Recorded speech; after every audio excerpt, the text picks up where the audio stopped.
Welcome, weary traveller, to another journey through the mists of time.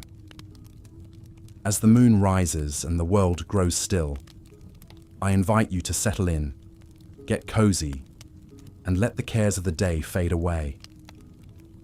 Whether you're nestled in bed, reclining on the couch, or simply seeking a moment of respite, I'm glad you've joined me on this gentle exploration of yesteryear. Before we begin, I'd love to know where in the world you're tuning in from and what time of day it is for you. Feel free to leave a comment and let me know. I always enjoy seeing the global community of history lovers and peaceful sleepers that gather here. And if you find these meandering tales of times gone by to be soothing and enlightening, I warmly encourage you to click that subscribe button and join our little band of Dreamtime adventurers. But enough about the present. Let us cast our minds back through the centuries, to an age very different from our own. An age of castles and kings, of plagues and pilgrimages, of faith and hardship. An age we now call the Middle Ages. Picture in your mind's eye a bustling medieval town. Thatched roof cottages line narrow, muddy lanes. The air is filled with the clanging of the blacksmith's hammer, the clucking of chickens, and the cries of street vendors hawking their wares. Towering over it all is the great stone church, its bell tolling the hours of the day. But amidst this quaint charm, a shadow lurks. For not everyone in this world has a cozy hearth to call home. In the alleyways and hovels, in the fields and forests, are the forgotten ones, the homeless and destitute. Theirs is a harsh existence, a daily struggle for survival in a world that has cast them aside. It is their story we will explore tonight, dear listener. Through their eyes, we will witness the grim realities of homelessness in an age without safety nets or sympathy. We will see their ingenuity and resilience in the face of adversity. And perhaps, in the flickering candlelight of their tales, we may find some glimmer of our common humanity across the ages. So make yourself comfortable, dear friend, and let us step back in time together. Back to an era when to be homeless was to live on the very margins of existence. Back to medieval Europe. Our scene opens on a blustery autumn day in the year of our Lord, 1348. The Black Death is ravaging the continent, leaving terror and devastation in its wake. Fields lie fallow as farmers take ill and die. City streets are ghostly quiet, the only sound the rumbling of the corpse cart making its grim rounds. On the outskirts of London, a ragged band of homeless folks huddles around a tiny fire, seeking what meagre warmth and fellowship they can find. Among them is John, a gaunt man with haunted eyes. Once a prosperous merchant, John lost everything when the plague claimed his wife and children. With his home and livelihood gone, he took to the streets, joining the growing ranks of the dispossessed. As John pokes at the fire with a stick, his thoughts turn to the cruel twist of fate that brought him here. In the span of a few short months, his life has unraveled completely. The future that once seemed so bright and certain now stretches before him as a bleak wasteland. He wonders how much more loss and hardship he can endure. Muffled coughs and groans from John's companions shake him from his reverie. With a heavy sigh, he pulls his threadbare cloak tighter around his shoulders and tries to push away the gnawing hunger in his belly.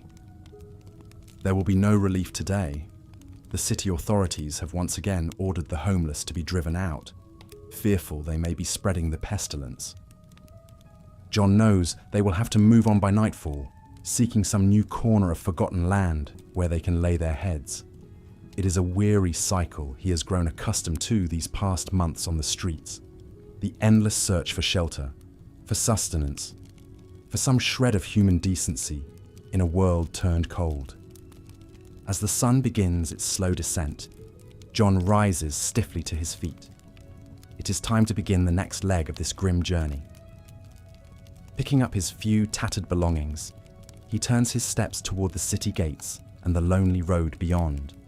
Behind him, his ramshackle community slowly disbands, each soul drifting off to face the trials of the night alone. Such was the fate of London's homeless in that dark autumn of the plague year. But their story was not unique. Across medieval Europe, in hovels and hedgerows, in alleys and fields, countless others like John fought each day to survive in the face of poverty, hunger, disease, and scorn. How did they come to such straits? What daily indignities and dangers did they face? And what slim shreds of light punctuated the bleakness of their existence? These are the questions that will guide us as we make our way through this hidden history. But fear not, gentle listener. Ours will be a quiet, measured journey, meandering like a pilgrim through the landscapes of the distant past. So, as the day's final light fades and the candles burn low, let your mind drift back with me to a time long ago, when to have no home was to live ever at the mercy of an unforgiving world. Medieval Europe was a place of extremes, where splendor and squalor existed side by side. For every grand cathedral or gleaming castle, there were a dozen hovels and shanties housing the poorest of the poor. It was a world in which the divide between the haves and have-nots was stark and often brutally enforced. To be homeless in this hierarchical, feudal society was to be branded as an outcast, a pariah, a threat to the social order. Without land, without lineage, without the protection of a lord, the homeless person was seen as a rootless vagabond, a potential criminal or rebel who refused to know their place. In the eyes of the privileged classes, they were a symptom of social breakdown, an affront to the God-given order of things. This prejudice was codified in law and custom throughout the medieval world. In England, a series of statutes from the 14th century onward prescribed harsh punishments for those caught wandering or begging without permission. The accused could be publicly whipped, pilloried, even branded with hot irons as a sign of their low status. Similar laws existed on the continent, from the French kingdom to the German states to the Italian city republics. To be homeless was in effect to be criminalized, a status that brought with it a host of daily dangers and indignities. For those who fell into this abyss, whether through ill fortune, illness, or social upheaval, life became a constant battle for the basics of survival. Food, shelter, safety. These were precious commodities, won only through wit and wile, through begging and scavenging, through constant movement to stay one step ahead of the authorities. We can glimpse something of their struggle in the surviving records of the time, in the court rolls and church registers, in the literature and artwork that occasionally took the homeless as its subject. Though the evidence is fragmentary, often distorted through the lens of the literate elites, it nonetheless paints a picture of a hard, precarious existence lived always on the margins. Take, for example, the case of Agnes Pardner, a homeless woman who appears in the court records of London in 1301. Agnes was arrested for the crime of being a night walker, that is, for daring to move about the city after curfew without a fixed abode.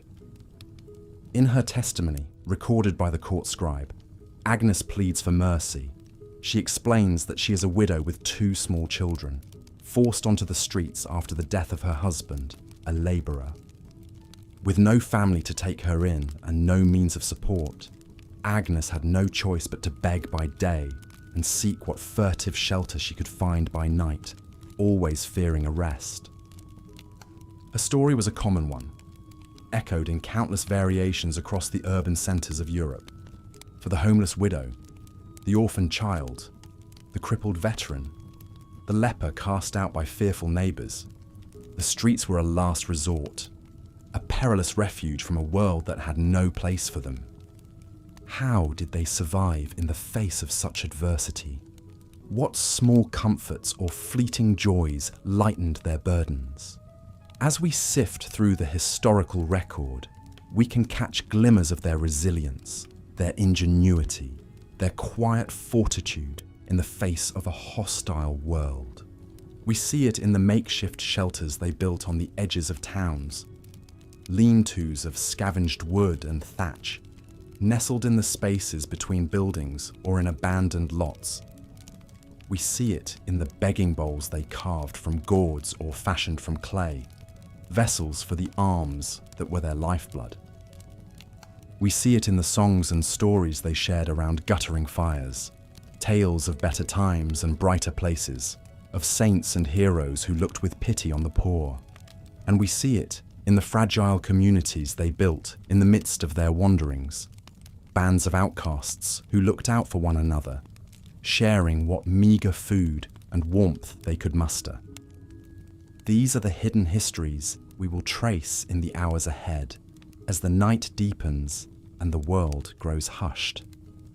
Through the eyes of the medieval homeless, we will contemplate the extremes of the human condition, the cruelty and callousness of which we are capable, but also the compassion and fellowship without which we cannot survive. So let us gather close now, you and I, as the wind whispers secrets of ages past. Let us open our hearts to these long-forgotten lives, these distant mirrors of our own fears and hopes.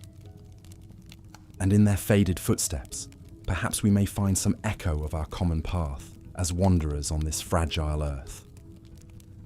As the chill of night descends and the last embers fade in the fire pits, huddled figures can be seen scattered in the shadows. Wrapped in tattered cloaks, they seek what meagre shelter they can, a dry spot beneath a bridge, an abandoned shed, or merely the lee side of a stone wall to break the wind. These are the homeless of medieval Europe, and their plight was a grim one indeed. Life on the streets in the Middle Ages was a relentless struggle for survival. The fortunate ones might find a sympathetic soul to take them in for a night or a scrap of food to quiet their grumbling bellies. But for most, each day brought only gnawing hunger, biting cold, and the constant threat of disease or violence. It's hard to imagine the depths of suffering they endured. One such soul was a man named Thomas. Records from a 14th century London court tell his story in terse, unfeeling lines of ink. Thomas was a labourer, but an injury left him unable to work. With no family to turn to and no means to support himself, he was cast out onto the streets. Night after night, he huddled in a doorway, his only warmth a small fire kindled from bits of scavenged wood. The court record notes that Thomas was arrested for vagrancy and begging. The penalty was a public whipping to deter others from such idleness. One can almost feel the sting of the lash and hear the jeers of the crowd as this broken man was punished for the crime of poverty. Such was the callousness of the age towards those who had fallen through the cracks. Thomas was just one of a multitude of homeless in medieval England.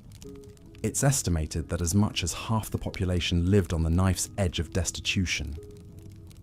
A single failed harvest or bout of illness could be all it took to plunge a family from subsistence into homelessness. And once on the streets, it was fiendishly hard to claw one's way back out. This precariousness was woven into the very fabric of medieval society. The feudal system that governed much of Europe was a rigid hierarchy, with the wealthy elite at the top and the landless poor at the bottom. For the homeless, there was no lower rung on the ladder to sink to.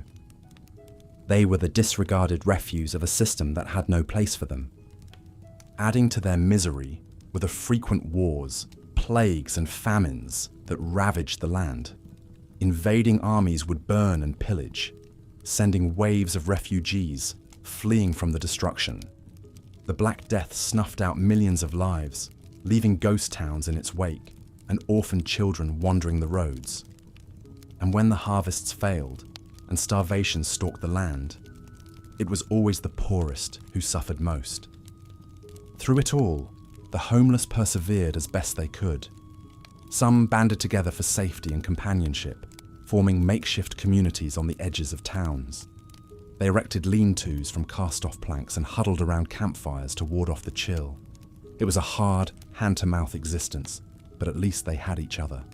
One such community sprang up outside the walls of Paris in the 15th century. Called the Court of Miracles, it was a sprawling encampment that was home to hundreds of beggars, thieves, and drifters. By day, they fanned out into the city to ply their trades. Some with legitimately, others less so. But by night, they returned to their ramshackle village, a place beyond the reach of the authorities. The court took its ironic name from the supposed miracles that occurred there each evening. Beggars who had feigned disability and infirmity all day would cast off their bandages and crutches, revealing themselves to be hale and hearty. There was a grim practicality to this deception. A healthy beggar would garner little sympathy, so they played the part of the afflicted to loosen the purse strings of the pious. It's easy to condemn their deceptions and rough living, but faced with a world that had turned its back on them, the denizens of the Court of Miracles made their own way as best they could. Theirs was a life lived on the fringes, in the shadows and gutters of society. And if they sometimes strayed across the hard lines of the law, perhaps it was only what their hard circumstances demanded. Unfortunately, even these meagre refugees were not to last. As the homeless population swelled, so too did the hostility against them. Towns began to crack down, seeing them as a blight and a threat to public order. Raids were carried out to clear away their encampments, scattering the inhabitants back out onto the streets. In 1453, the Court of Miracles was torched to the ground on orders of the king. The inhabitants were rounded up, the able-bodied pressed into military service, the infirm driven out of the city. It was a scene repeated across Europe as the powerful sought to sweep the homeless problem out of sight. For those who could no longer endure the privations of the streets, the monastery or convent offered a final refuge. By taking holy orders, they could secure a roof over their head and a simple meal each day. It was not an easy life, one of prayer, service, and self-denial. But for some, it was preferable to the gnawing destitution they had known. One such soul was Marjorie Kempe. Born into a wealthy family, she had known all the comforts of privilege. But mental illness and a call to religious devotion led her to cast off her worldly possessions and take up the life of a mendicant pilgrim. For years, she wandered the roads of England and Europe, relying on the charity of strangers for her daily bread. Exhausted in both body and spirit, Marjorie eventually found solace in a convent. There, among the quiet rhythms of the religious life, she found a measure of the peace and stability that had long eluded her. Her story speaks to the desperation of the medieval homeless, that even the strictures of the cloister were preferable to the hardships of the streets. As we look back on these hard tales from a distant age, it's tempting to think that we've moved beyond such callousness and deprivation, but the spectre of homelessness still haunts us to this day. In our own cities, we still see huddled forms in doorways, ragged figures pouring through the trash for a morsel to eat. Perhaps in their faces, we can catch a glimpse of Thomas the Beggar, or the exiles of the Court of Miracles. Their suffering may be softened by modern social programs and charities, but the basic contours of their struggle remain the same. It is a hard thing to be without hearth or home. So as we drift off to sleep this night, in the comfort of our warm beds, let us spare a thought for those who came before us. The homeless of medieval Europe may be dust and memory now, but their pain and perseverance still speaks across the centuries. In remembering their stories, we keep a small candle burning for the dispossessed of every age. And in so doing, perhaps we fan the flames of compassion for those in need in our own time. As the flickering candlelight illuminated the worn faces huddled together for warmth, it was clear that this makeshift camp offered little respite from the bitter cold. Tattered cloaks and threadbare blankets did little to shield them from the biting wind that whipped through the narrow alleyways. This was the stark reality for the homeless souls eking out a meagre existence in the shadow of the grand cathedral looming overhead. While the towering spires and ornate stained glass stood as a testament to the wealth and power of the church, down here at the margins of society, life was a daily struggle for survival. The lucky ones might receive a crust of bread or a bowl of thin gruel from the monastery kitchens, but such charity was sporadic and always insufficient to sate the gnawing hunger. One such unfortunate was a young woman named Agnes. Left destitute after the death of her husband in the last round of feudal conflict, she had taken to the streets with her 2 small children in tow. As Agnes cradled her baby close to her chest, she couldn't help but wonder what sins she must have committed to deserve such a wretched fate. Surely this was a punishment from the Almighty for her wickedness. But Agnes was far from alone in her suffering. Everywhere you looked, the signs of deprivation and despair were etched upon the faces of the dispossessed. Sunken eyes peered out from dirt-smeared faces, and skeletal limbs poked out from under ragged smocks. The stench of unwashed bodies and festering sores mingled with the ever-present odour of human waste that filled the gutters. It's hard for us to imagine the sheer scale of homelessness in the Middle Ages. Conservative estimates suggest that in some towns and cities, as much as half the population lacked any sort of permanent shelter. The ranks of the homeless were swelled by a perfect storm of factors, from the ceaseless warfare that ravaged the countryside to the frequent famines that left whole villages starving. But perhaps the biggest driver of homelessness was the oppressive system of feudalism that governed medieval society. Under this hierarchy, the vast majority of people were effectively bound to the land, forced to toil for their noble masters in exchange for a meagre subsistence. When the crops failed, or the lord demanded extra tithes, many peasants were left with no choice but to abandon their homes and take to the road in search of a better life. Of course, that better life often proved elusive. Medieval towns were not exactly welcoming places for the dispossessed. Vagrancy was viewed as a crime, and those caught begging or sleeping rough were subject to severe punishments, from flogging to imprisonment in the stocks. For a glimpse of just how precarious life could be for the medieval homeless, we can look to the harrowing story of Thomas Weston. Born into a humble peasant family, Thomas had the misfortune of coming of age during the Great Famine that struck England in the early 14th century. As the crops withered in the fields and food prices soared, Thomas and his family were forced to abandon their small plot of land and seek alms in the nearby town of Bristol. But their timing could not have been worse. The town was already teeming with desperate souls driven from the countryside, and the authorities were in no mood for mercy. Thomas and his elderly father were arrested for begging and sentenced to a day in the stocks. As they sat there, exposed to the jeers and insults of the townsfolk, Thomas's father succumbed to his hunger and exhaustion, slumping over dead in the afternoon sun. Thomas would spend the next 3 years living hand to mouth on the streets, dodging the watchful eyes of the constables and fighting off starvation with whatever scraps he could scrounge. But even Thomas's wretched existence paled in comparison to the horrors that would soon be visited upon England's homeless population. In the summer of 1348, the first wave of the Black Death reached the island's shores, carried by fleas on the rats that infested the squalid camps and hovels of the poor. The plague tore through the tightly packed homeless encampments like wildfire, killing indiscriminately and without mercy. The fortunate ones died quickly, their ravaged bodies piled onto carts and hauled away to mass graves beyond the city walls. But for those who lingered on in agony, there was little comfort or respite. Most hospitals and religious houses refused to take in the homeless sick, fearing that they carried the contagion, and so they were left to die in the gutters, their pitiful moans echoing through the empty streets as the wealthier townsfolk shuttered their windows and prayed for deliverance.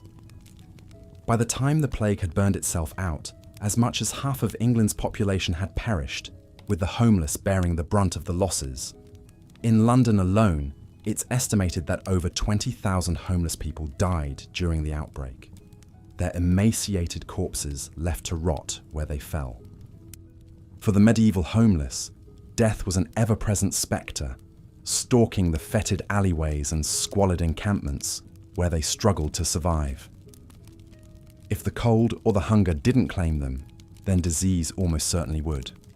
And even if by some miracle they managed to avoid these perils, there was always the risk of violence at the hands of the authorities or their fellow outcasts. Given the constant dangers and deprivations they faced, it's little wonder that many homeless people in the Middle Ages sought refuge in the one institution that promised some measure of comfort and stability: the church. For all its flaws and hypocrisies, the medieval church did offer a glimmer of hope to the dispossessed.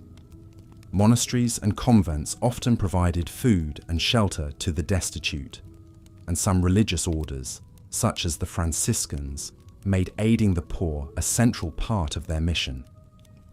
For a lucky few, joining a religious order offered an escape from the vicious cycle of poverty and homelessness.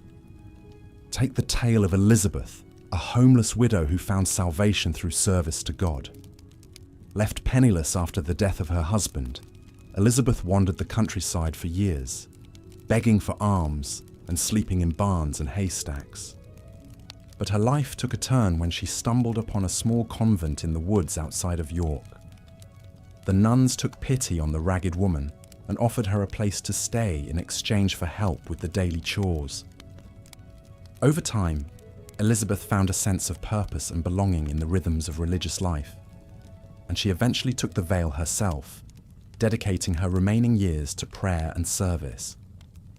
Of course, Elizabeth's story was the exception rather than the rule. For every homeless person who found solace in the church, countless others were left to fend for themselves on the margins of society. And even those who did find a place in a monastery or convent often faced harsh discipline and a life of grinding poverty and toil.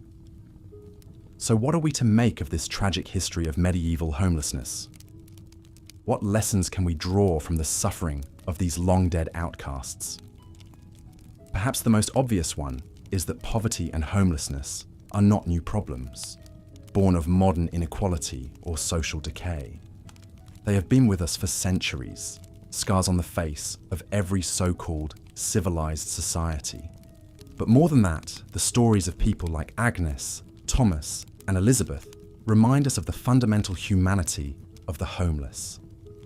They were not faceless statistics or social problems to be solved, but real people with hopes, dreams, and desires just like our own. In a world that often seems indifferent to the suffering of the poor and the marginalized, it's easy to look away, to pretend that their struggles have nothing to do with us. But the history of medieval homelessness reminds us that we are all connected, all part of the same human family. As we huddle together against the cold and the dark, let us remember the homeless souls who came before us, and let their stories kindle in us a spark of compassion and solidarity. For in the end, there is no us and them, no deserving and undeserving poor. There is only us, struggling and dreaming together beneath the same indifferent stars.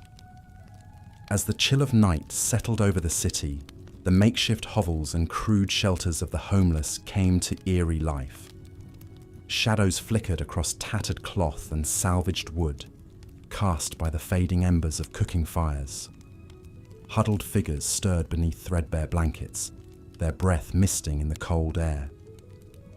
For the destitute of medieval Europe, each night was a battle against the elements, and a fervent prayer to see the dawn. One such figure was a young girl named Agnes.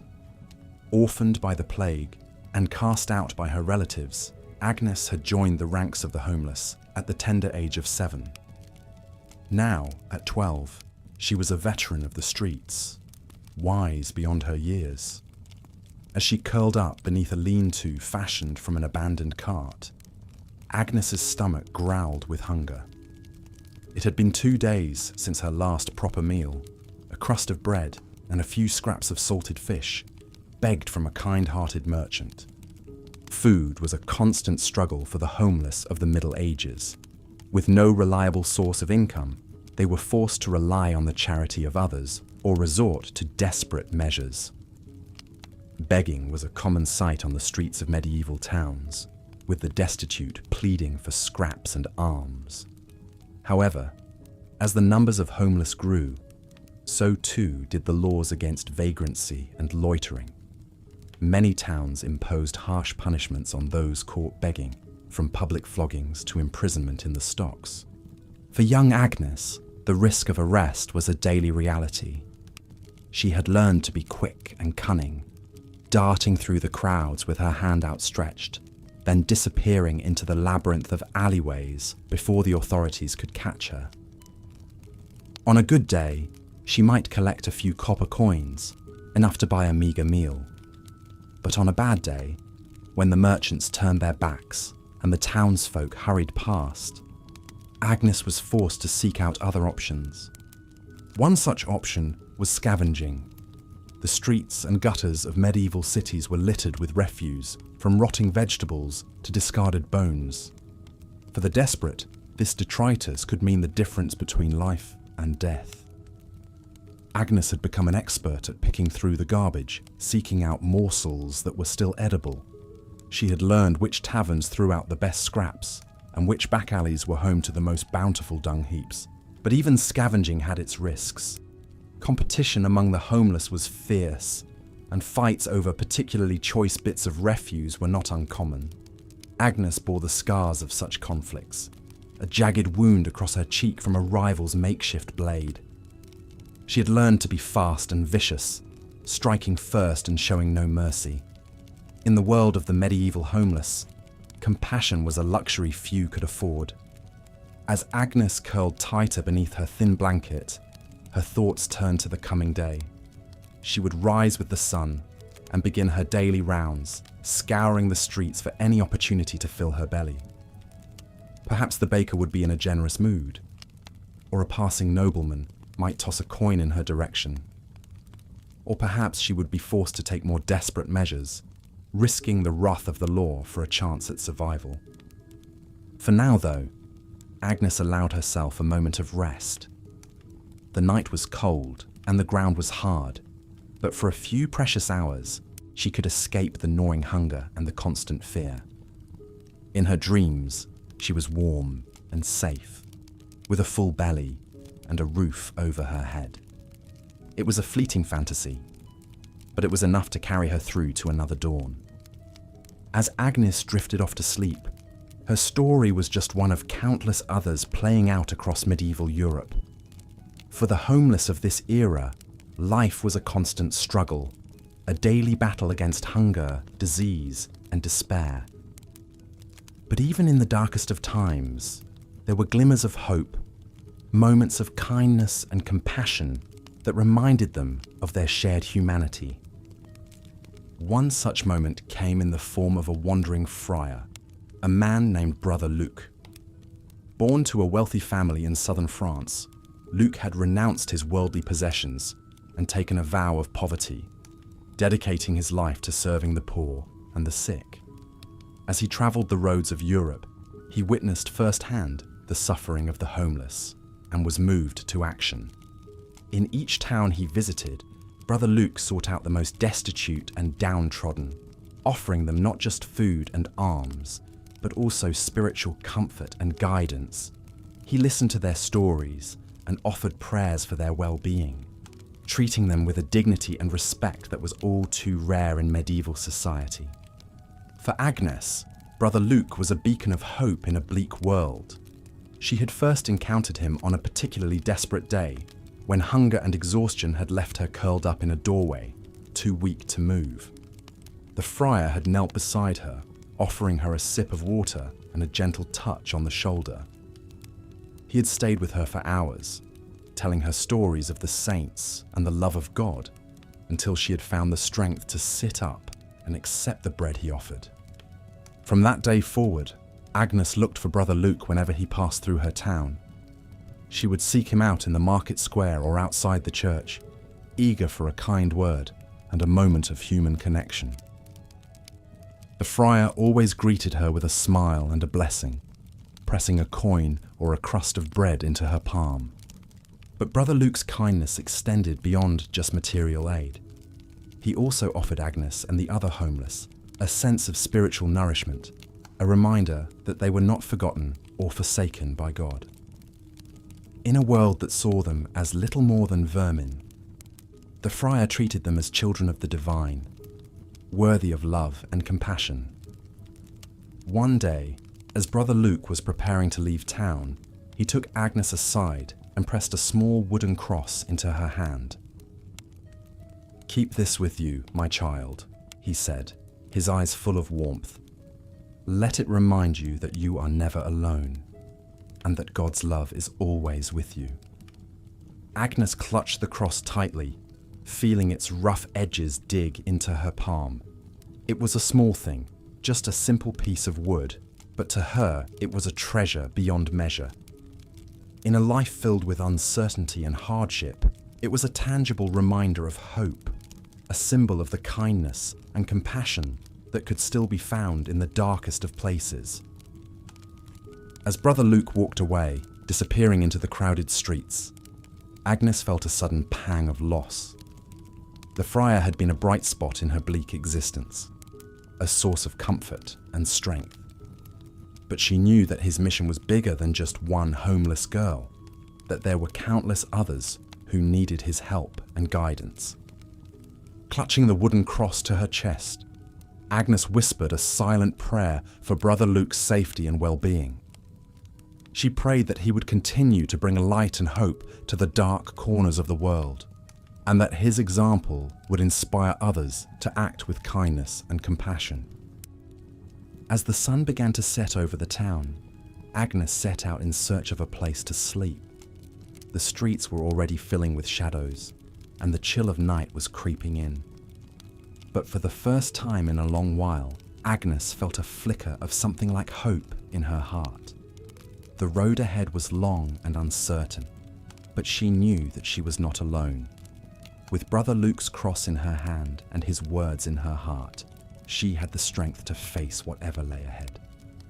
Agnes's story, like so many others, was a testament to the resilience and courage of the medieval homeless.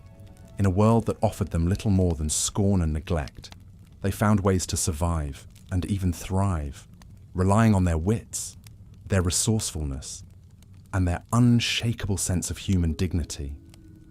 It was a lesson that would echo down through the centuries, a reminder that even in the darkest of times, there is always room for hope and compassion. And as the homeless of the Middle Ages faded into history, their stories would live on, a testament to the enduring strength of the human spirit.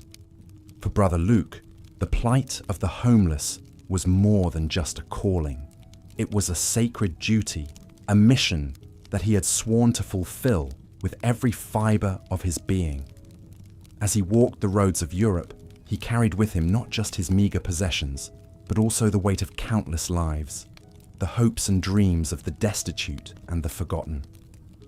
In each town he visited, Brother Luke sought out the most wretched and forlorn, those who had been cast aside by society and left to fend for themselves.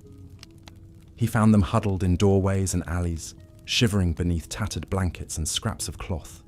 He saw the hunger in their eyes and the despair in their hearts, and he knew that he could not turn away.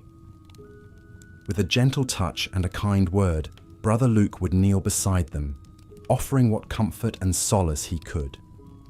He would share with them his own meagre rations, breaking bread and sipping water from his own flask. And he would listen to their stories, bearing witness to their pain and their sorrow. Many of the homeless he encountered were victims of circumstance, cast out by a cruel and unforgiving world. Some had lost their homes to war or famine, while others had been driven from their villages by plague or persecution. Still others had been born into poverty, never knowing the warmth of a hearth or the comfort of a full belly. But no matter their origins or their circumstances, Brother Luke saw in each of them a spark of the divine, a glimmer of the God who had created them in his own image. He knew that they were not defined by their poverty or their misfortune, but by the unquenchable fire of their human spirit. And so, he ministered to them, not just with bread and water, but with the balm of human kindness. He listened to their fears and their sorrows, offering words of comfort and encouragement. He prayed with them and for them, calling down the blessings of heaven upon their weary heads. In the face of so much suffering and despair, it would have been easy for Brother Luke to lose heart, to succumb to the darkness that seemed to press in from all sides. But he clung to his faith like a lifeline, drawing strength from the conviction that God's love was stronger than any earthly sorrow. And so he pressed on, day after day, town after town, carrying the light of hope into the darkest corners of the world. He knew that his mission was a humble one, that he could not hope to solve the vast and intractable problem of medieval homelessness. But he also knew that every act of kindness, no matter how small, was a victory in the battle against despair. As the years passed and his own strength began to fail, Brother Luke never wavered in his commitment to the poor and the destitute. Even as his body grew frail and his steps faltered, he continued to seek out those in need, to offer them the comfort of his presence and the warmth of his heart. And when at last he lay upon his deathbed, surrounded by the brothers of his order, Brother Luke's thoughts turned once more to the homeless he had served so faithfully. With his last breath, he whispered a prayer for their well-being, entrusting them to the care of a loving God. Brother Luke's legacy would live on long after his passing, inspiring generations of monks and nuns to follow in his footsteps. They would take up his mantle of service to the poor, carrying the light of compassion into the darkest corners of medieval Europe. And though the problem of homelessness would persist, an intractable scourge that defied easy solutions, the example of Brother Luke and those like him would stand as a reminder of the power of human kindness. In a world that so often seemed cold and unforgiving, their selfless devotion to the least among us was a beacon of hope, a testament to the enduring strength of the human spirit. For the homeless of the Middle Ages, life was a daily struggle against hunger, disease, and despair. Cast out by a society that saw them as little more than refuse, they were forced to rely on their own wits and resourcefulness to survive. But even in the darkest of times, there were glimmers of hope, moments of grace that reminded them of their inherent worth and dignity. In the flickering light of a beggar's fire, in the shared warmth of a makeshift shelter, in the gentle touch of a compassionate hand, they found the strength to carry on. And in the stories of those like Agnes and Brother Luke, they found a reason to believe in the possibility of a better world. As we look back on the plight of the medieval homeless, it is easy to feel a sense of despair, to wonder how a society could have failed so many of its most vulnerable members. But we must also remember the lessons of those who refused to turn away, who saw in the face of the destitute a reflection of their own humanity. In our own time, as we grapple with the ongoing crisis of homelessness in our cities and towns, we would do well to remember the example of Brother Luke and those like him. We may not be able to solve the problem overnight, but we can each do our part to alleviate the suffering of those in need.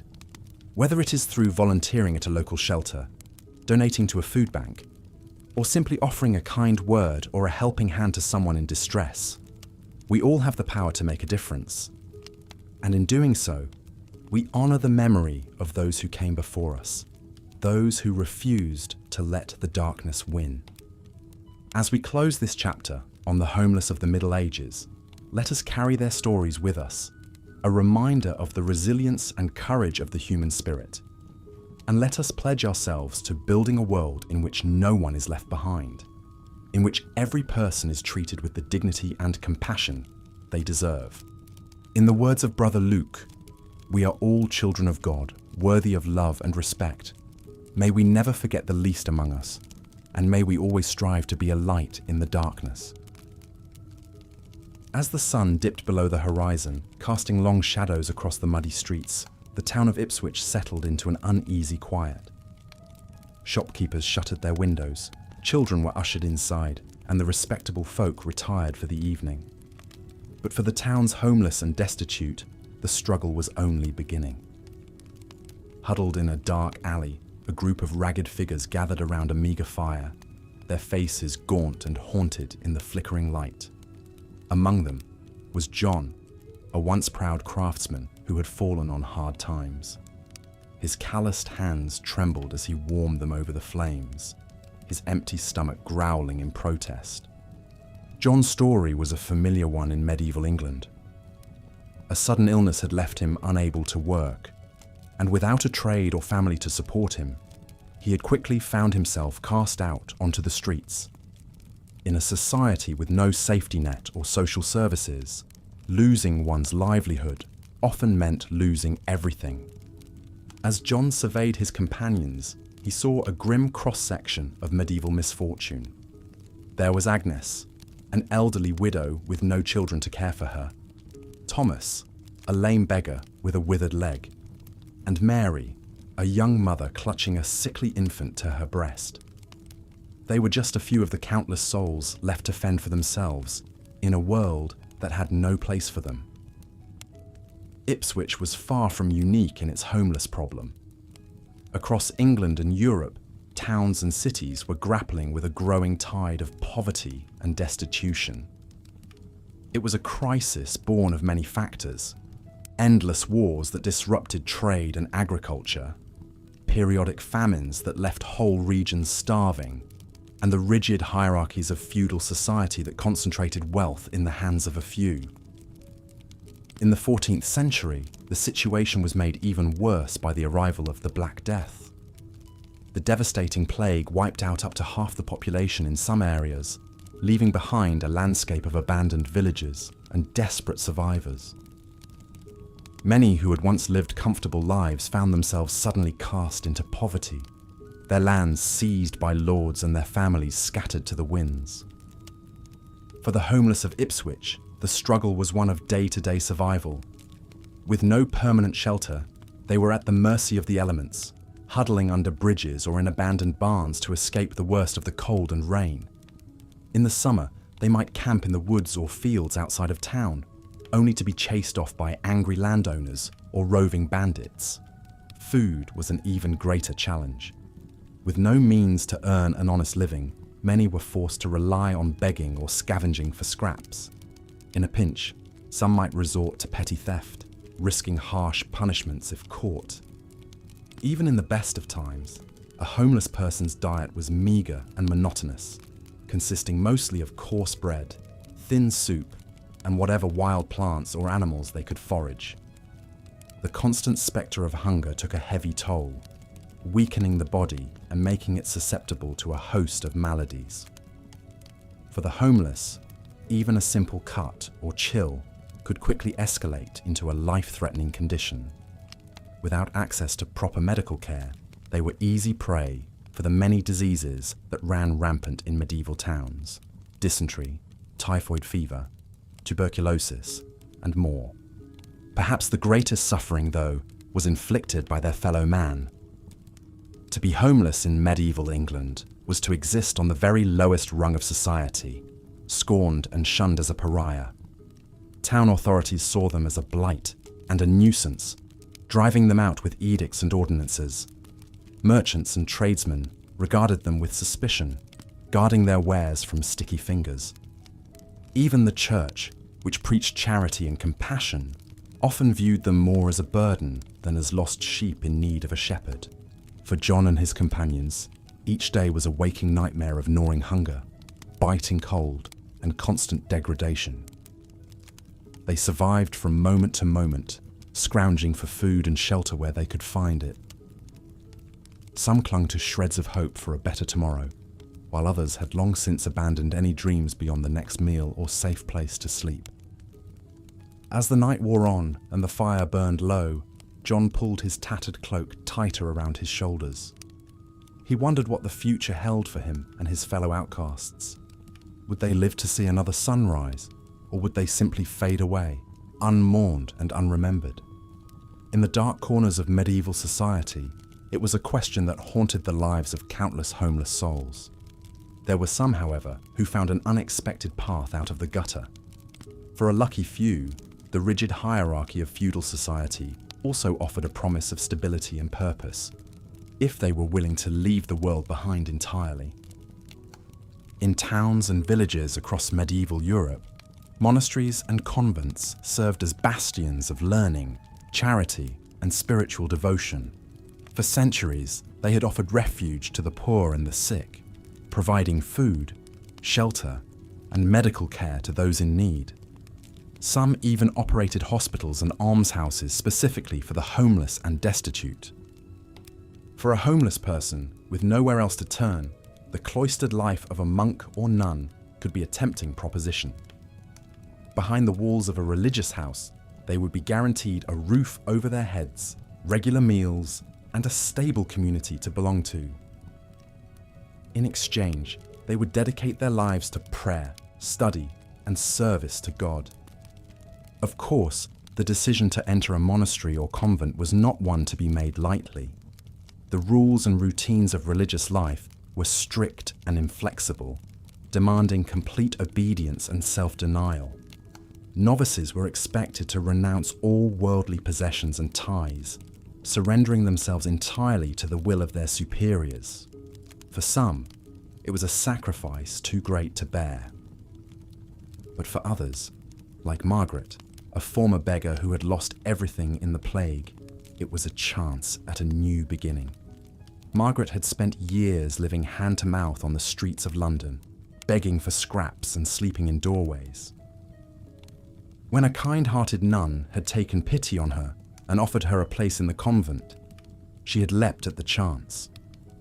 As a novice, Margaret had struggled at first to adjust to the rigors of religious life, the early morning prayers, the long hours of silent contemplation, the endless rounds of chores and labours.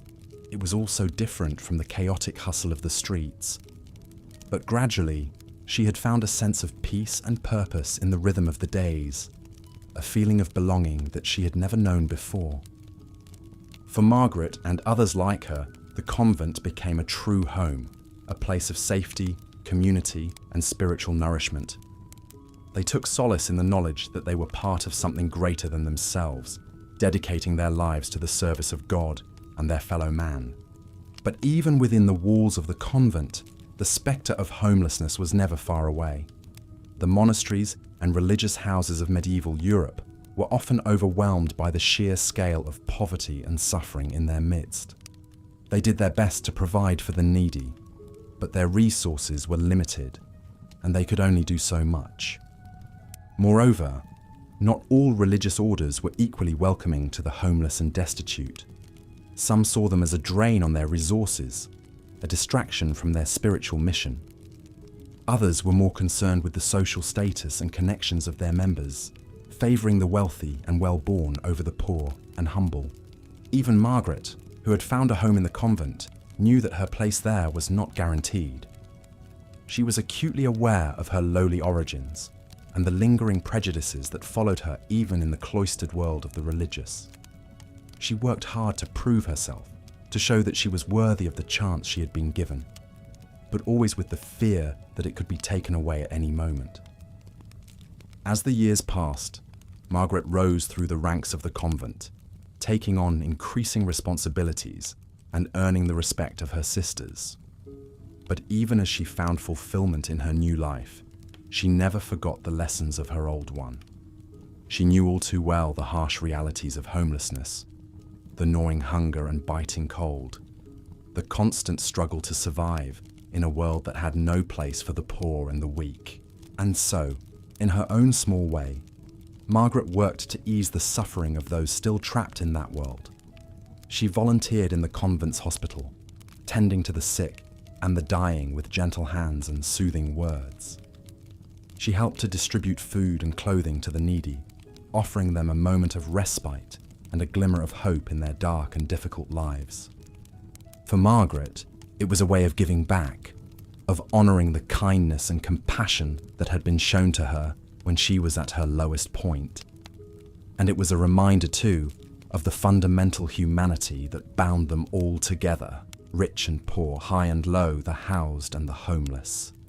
As she made her rounds through the hospital ward, Margaret paused beside the bed of an old man, his face etched with the lines of a hard life.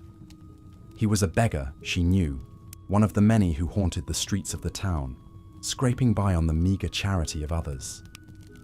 Now, in the twilight of his life, he had come to the convent seeking comfort and care in his final days. Margaret took his hand in hers, feeling the roughness of his calluses, the tremors of age and illness. She smiled down at him, her voice soft and soothing, as she recited a prayer of comfort and peace.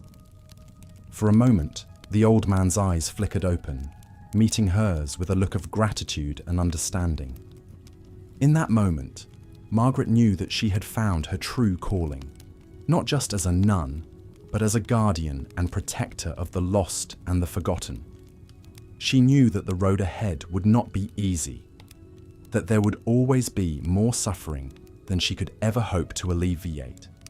But she also knew that every small act of kindness, every moment of connection and compassion, made a difference in the lives of those who had nothing else to cling to. As she continued her rounds, Margaret's thoughts turned to the world outside the convent walls, to the hungry and the homeless, the sick and the suffering. She knew that their struggles were far from over, that the harsh realities of medieval life would continue to take their toll. But she also knew that there was hope, too, in the kindness of strangers, in the resilience of the human spirit, and in the enduring power of faith and love. For the homeless of medieval Europe, life was a constant battle against the elements, against hunger and disease, against the callousness and cruelty of their fellow man. But even in the darkest of times, there were glimmers of light, the kindness of a stranger, the comfort of a warm meal, the solace of a prayer whispered in the night. And in the end, perhaps that was the greatest lesson of all, that even in the midst of unimaginable hardship and suffering, the human spirit could endure. That hope could be found in the most unlikely of places, and that compassion could bloom in the harshest of soils. As the sun rose over the town of Ipswich, casting its golden light over the muddy streets and thatched roofs, John and his companions stirred from their slumber. They emerged from their makeshift shelters, blinking in the brightness of the day, ready to face whatever challenges lay ahead. For some, the struggle would continue. The endless cycle of hunger and hardship, the constant fear of sickness and violence. But for others, like Margaret, a new path had opened up. A chance at a different kind of life, one of purpose and meaning, of service and sacrifice. And though the road ahead was long and uncertain, they walked it with heads held high, secure in the knowledge that they were not alone, that in the darkest of times there was still light to be found. In the warmth of a fire, the touch of a hand, the whispered words of a prayer. For the homeless of medieval Europe, life was a constant struggle. But it was also a testament to the indomitable human spirit, to the resilience and courage of those who refused to be broken, who clung to hope in the face of despair, and who found light in the darkest of places. As the town began to stir to life, the clatter of carts and the chatter of voices filling the air, John and his companions set out once more into the streets. They had survived another night, another day, and for now, that was enough. For in the midst of hardship and suffering, they had found a kind of strength, a sense of community and solidarity that could not be taken away. And though the future was uncertain, though the road ahead was long and hard, they faced it together. The lost and the forgotten, the homeless and the destitute, bound by the shared experience of struggle and survival. It was a bond that transcended time and place, a connection that echoed across the centuries. From the muddy streets of medieval Ipswich to the neon-lit alleys of modern cities. For in the end, the plight of the homeless was a universal one, a reminder of the fragility of the human condition and the enduring power of compassion and hope. And so, as the sun climbed higher in the sky, as the day unfolded in all its joys and sorrows, John and his companions continued on their journey, one step at a time, one day at a time, sustained by the knowledge that they were not alone, that there was still goodness to be found in the world, even in the darkest of times. It was a lesson that would echo through the ages, a reminder that even in the face of unimaginable hardship and suffering, the human spirit could endure, could find hope and meaning in the most unlikely of places. And though the road ahead was long and uncertain, it was a journey worth taking, a testament to the resilience and courage of the human heart. As the plague raged on, decimating entire villages and cities, the homeless bore the brunt of its merciless spread. Crowded together in squalid encampments, with little access to clean water or sanitation, they were like kindling for the flames of pestilence. The Black Death, in particular, cut a swath through the ranks of the destitute with ruthless efficiency. One such tragic tale comes to us from the chronicles of a French monastery in the year 1349. The monks record how a ragged band of homeless families had taken refuge in a nearby field, erecting a pitiful shanty town of lean-tos and hovels. As the plague crept ever closer, the monks took pity on these wretched souls and began bringing them meagre rations of bread and ale. But it was too little, too late. Within days, the makeshift camp had transformed into a grim tableau of suffering and death. The monks described with morbid fascination the black buboes swelling in the sufferers' armpits and groins, the inky blood that seeped from their noses and mouths, the agonized moans that rent the night air. One by one, the homeless succumbed to the pestilence, their bodies dragged into mass graves by the few surviving monks clad in heavy leather cloaks and masks stuffed with sweet-smelling herbs to ward off the miasma.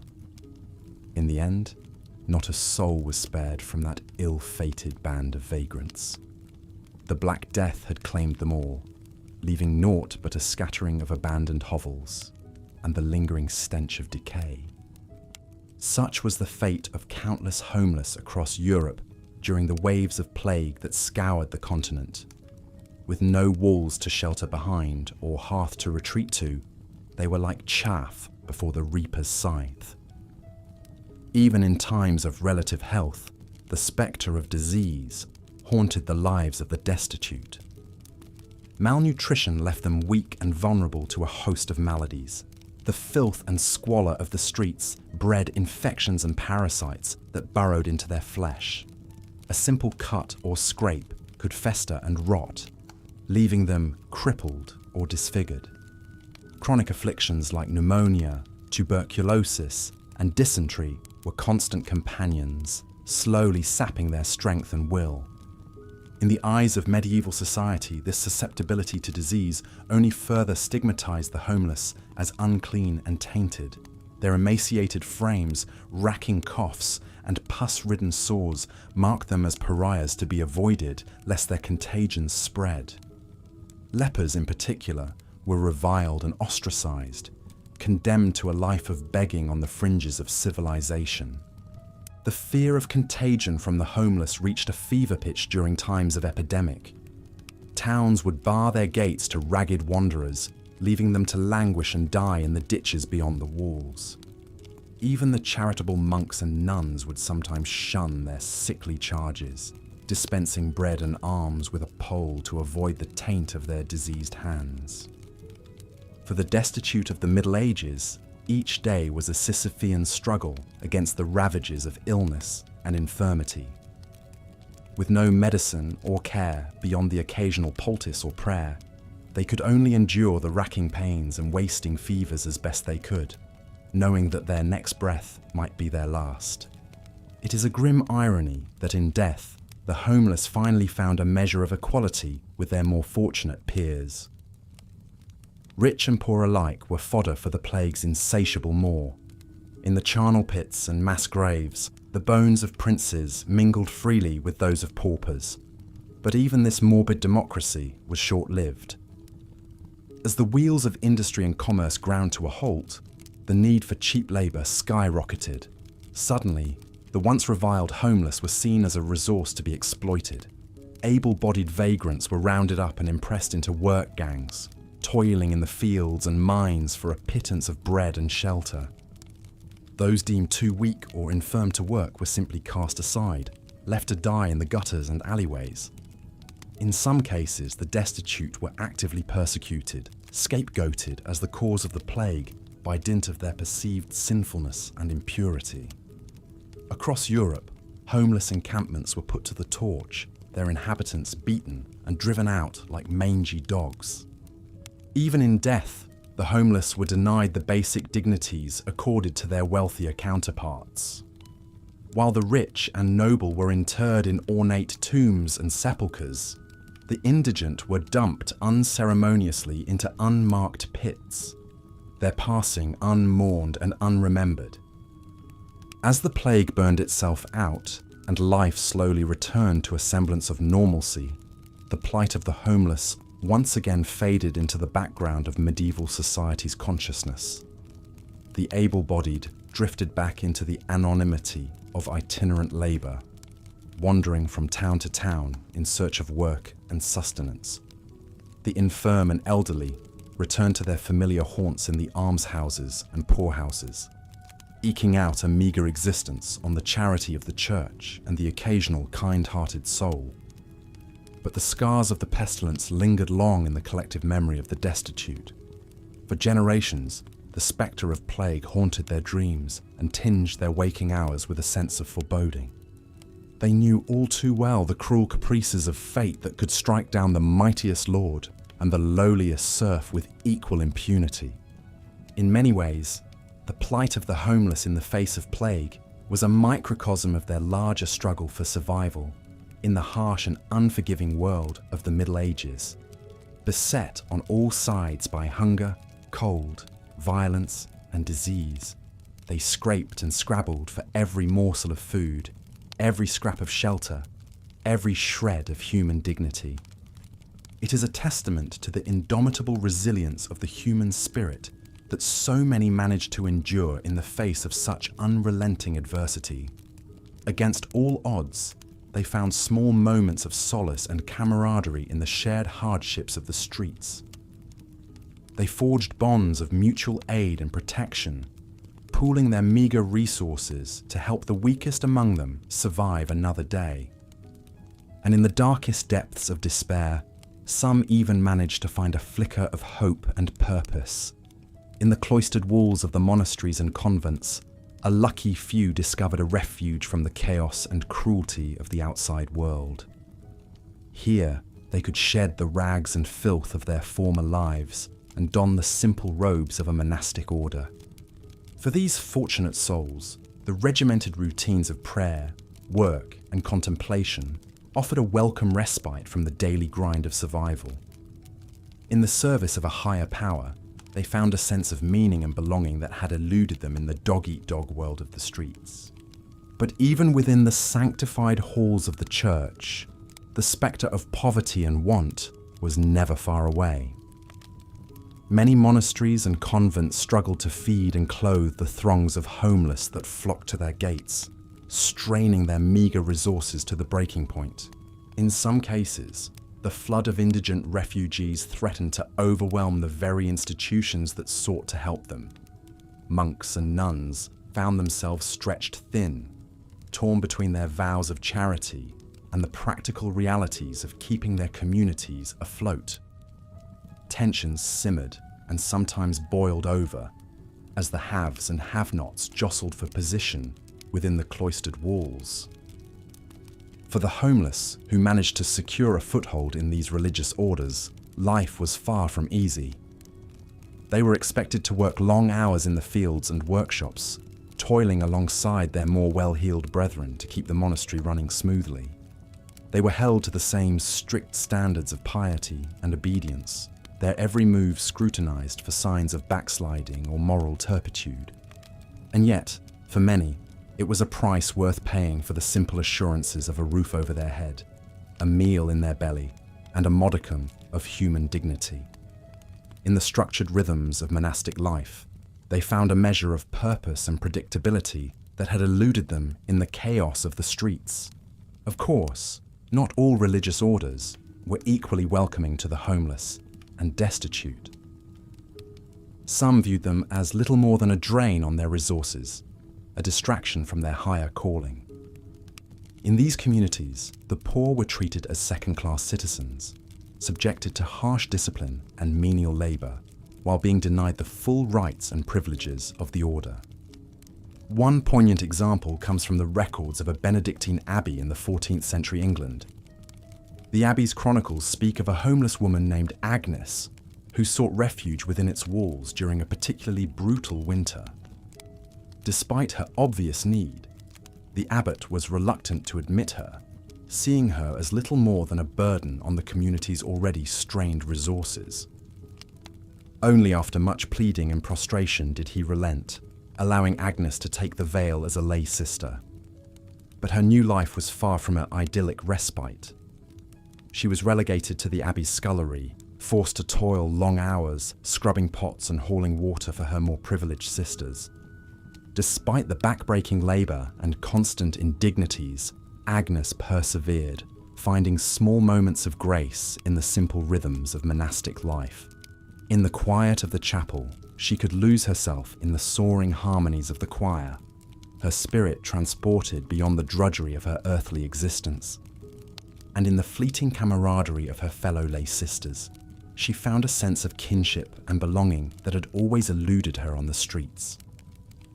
Together, they shared stories of their former lives, their hopes and dreams, their fears and sorrows. In the flickering light of a candle, they could almost forget the cruel realities that had brought them to this place. For Agnes and countless others like her, the monastery represented a fragile lifeline in a world that had little use for the poor and dispossessed. It was a tenuous existence, to be sure, always at the mercy of the whims and prejudices of their more privileged brethren. But it was a life, nonetheless, a chance to carve out some small measure of dignity and meaning in a world that had long since written them off. As we reflect on the plight of the homeless in the Middle Ages, it is easy to see echoes of their struggles in our own time.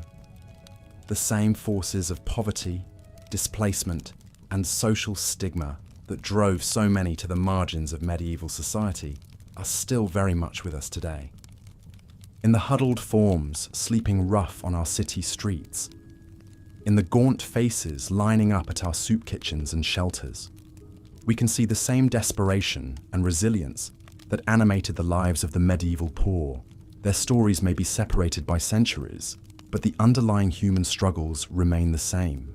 Perhaps, in studying the past, we can find some measure of wisdom and compassion to guide us in the present.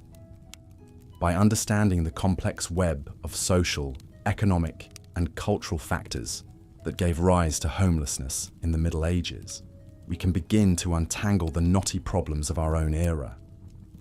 And in the quiet acts of charity and solidarity that punctuated even the darkest chapters of medieval history, we can find glimmers of hope for our own troubled times. In the simple act of breaking bread with a homeless neighbour, of offering a kind word or a helping hand, we can begin to bridge the yawning chasms of class and circumstance that divide us. For in the end, the story of homelessness in the Middle Ages is not just a chronicle of suffering and despair. It is also a testament to the enduring power of the human spirit, to the stubborn resilience that allows us to find moments of grace and beauty, even in the darkest of circumstances.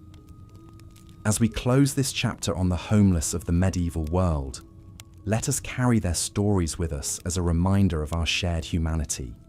Let us honour their struggles and their triumphs, their sorrows and their joys. And let us work to build a world where no one is left to fend for themselves on the unforgiving streets. For in the end, their story is our story, a reminder of the fragile threads that bind us all together in this great tapestry of life. May we have the courage and the compassion to weave a brighter, more inclusive chapter for all who come after us.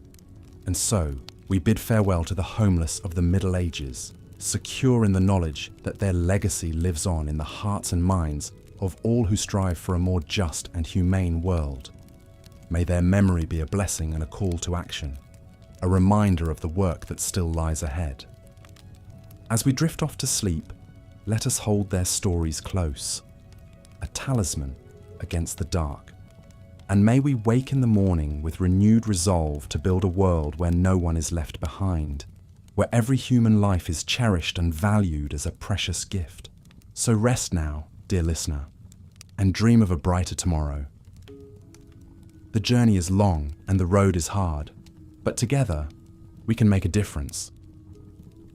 Together we can build a world where every person has a place to call home, a world where the story of the medieval homeless is a distant memory, a cautionary tale of a less enlightened age. Good night and sweet dreams. As the sun dipped below the horizon, casting long shadows across the muddy streets, the town of Alnwick settled in for another cold night. Flickering torches illuminated the hunched figures of peasants hurrying home, eager to shut out the darkness and the dangers that lurked within. For most, home meant a drafty thatched hut, warmed by a smoky hearth and the bodies of family and livestock pressed close. But for a wretched few, there was no such refuge from the night's icy grip. Huddled in a doorway, a ragged man drew his thin cloak tighter, trying to conserve the scant heat left in his emaciated frame. This was Thomas, a landless labourer who scratched out a meagre living from odd jobs and the occasional scrap of charity. A lifetime of toil had left him stooped and gnarled, but it was the gnawing emptiness in his belly that pained him most tonight. Thomas was no stranger to hunger, having survived many lean winters on little more than turnips and barley gruel. But this year was different. The rains had come late, drowning the crops and turning fields to mud. With food stores dwindling, prices soared beyond the reach of common folk. Now, even the rats were growing thin. Closing his rheumy eyes, Thomas let his mind drift to better times, before his wife succumbed to the flux and his son marched off to war, never to return. He thought of the little croft they once called home, with its sturdy walls and neatly thatched roof. It wasn't much, but it kept the wind and rain at bay. The hearth always had a pot bubbling, and his children's laughter rang out across the fields as they played. But those days were gone, swept away like leaves before an autumn gale. First the sickness took his love, then the Lord took his land, declaring it forfeit when he failed to meet the harvest tithe. Thomas found himself cast out, a stranger in his own village, reduced to begging for scraps and sleeping in hedges. It was a fate he shared with a growing multitude. For times were hard across the land. The 100 Years' War raged on and on, bleeding the countryside dry as armies marched back and forth, seizing food and burning what they could not carry. Young men were pressed into service, their bones scattered across foreign fields, while their families sank into ruin. Famine stalked the land, a grim spectre that left hollow cheeks and empty cradles in its wake. With so many driven to the brink, the roads swarmed with desperate folk, displaced peasants, crippled soldiers, and orphaned children. They clogged the cities, camping in squalid hovels outside the walls, and overwhelming the meagre charities of the church. In some places, it was said the homeless outnumbered those with roofs over their heads. It was a crisis beyond any in living memory, one that left no corner of society untouched. Yet, for all the suffering of the masses, those in power seemed blind to their plight.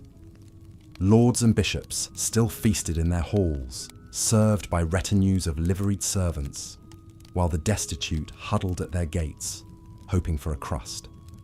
As Thomas burrowed deeper into his cloak, stomach growling like a caged beast, he pondered this cruel contrast. How could a land of such plenty, graced by God's abundance, leave so many to waste away in squalor and despair? Were not all men children of the Almighty, owed a portion of his bounty? Such questions haunted Thomas as he drifted into a fitful sleep, one eye open against cutpurses and rogues. They were riddles beyond the ken of a simple man, the province of learned scholars who passed the mysteries of heaven and earth. All Thomas knew was the ache in his bones and the hole in his heart, the gnawing sense that the world had gone askew. As the first pale fingers of dawn crept across the sky, Thomas roused himself from his cramped shelter. His joints creaked in protest as he unfolded his long limbs, breath puffing in the frigid air. Stomping circulation back into his numb feet, he cast his gaze towards the town's square, where the market stalls were beginning to bustle with activity. Perhaps today would bring a chance for odd work, an errand to run or a load to haul in exchange for a hunk of bread or a swig of ale. It was a slender hope, but one that had sustained him through many a bleak morning. With a muttered prayer on his cracked lips, Thomas set off into the growing crowds, just one more anonymous figure amid a sea of need. As he navigated the muddy lanes, Thomas passed scenes that had grown all too familiar. Ragged children huddled around guttering cookfires, wizened crones hawking scavenged wares, crippled beggars pleading for alms with outstretched bowls. They were the flotsam of a kingdom in turmoil, cast adrift by the tides of war and want. Among these sorry spectres, a few stood out, their stories whispered from beggar to beggar like treasured heirlooms. There was Mad Martha, who lost her wits when her family perished of the pox, and now wandered the streets, babbling prophecies of doom. Or One-Eyed Jack, a veteran of Crécy, who traded tales of chivalry and gore for a place by the hearth. But the one who haunted Thomas most was Agnes, a comely lass not yet 20, driven to selling her favours for a crust of bread. He remembered her from before, a merry slip of a girl, always quick with a smile and a song. To see her now, hollow-cheeked and haunted, was like a dagger to the heart. As Thomas shuffled past the market stalls, his nose twitching at the enticing scents of fresh bread and roasting meat, he heard a commotion up ahead. Rising on his toes, he glimpsed a knot of people clustered around the pillory, where some poor sod was getting a rotten pelting. With a guilty start, Thomas recognized the slumped figure as Will, a simple-minded vagrant who often begged on the church steps. His crime, no doubt, was the usual one: vagrancy, that catch-all charge that saw the poor clapped in irons for the sin of existing. In a world where the wealthy jealously guarded their privilege, the sight of the needy was an affront, a blight to be swept from the streets, and so the homeless were harried from town to town, whipped and branded like stray dogs. Thomas watched the jeering crowd with a mix of pity and anger, remembering his own stints in the stocks. The humiliation of it still burned. The memory of gobs of filth spattering his face while his belly twisted with hunger. It was a cruelty beyond bearing, a reminder of how far he had fallen.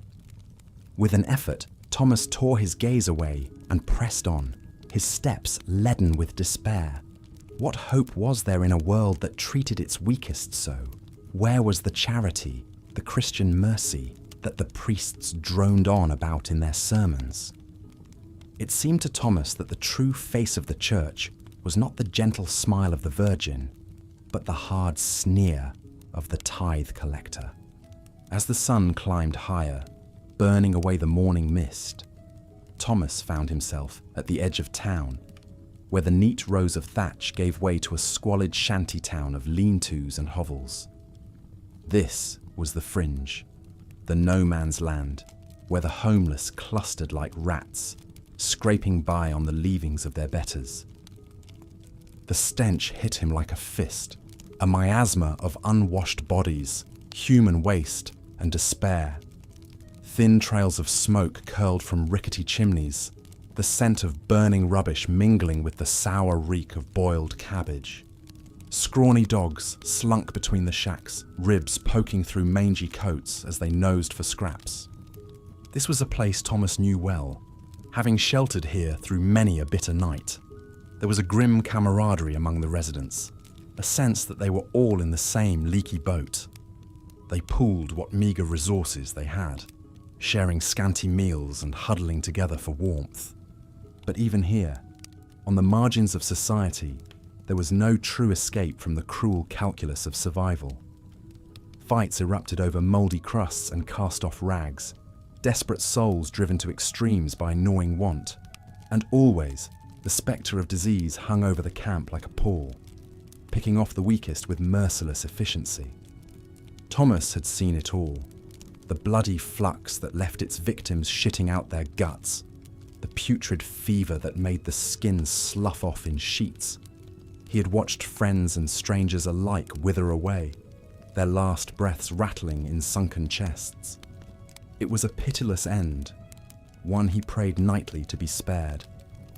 As he picked his way through the muddy lanes, nodding to familiar faces etched with hardship, Thomas felt a heaviness settle on his shoulders. Another day of scrabbling and scrimping stretched before him. Another day of fighting the hunger that clawed at his belly like a living thing. But what choice did he have?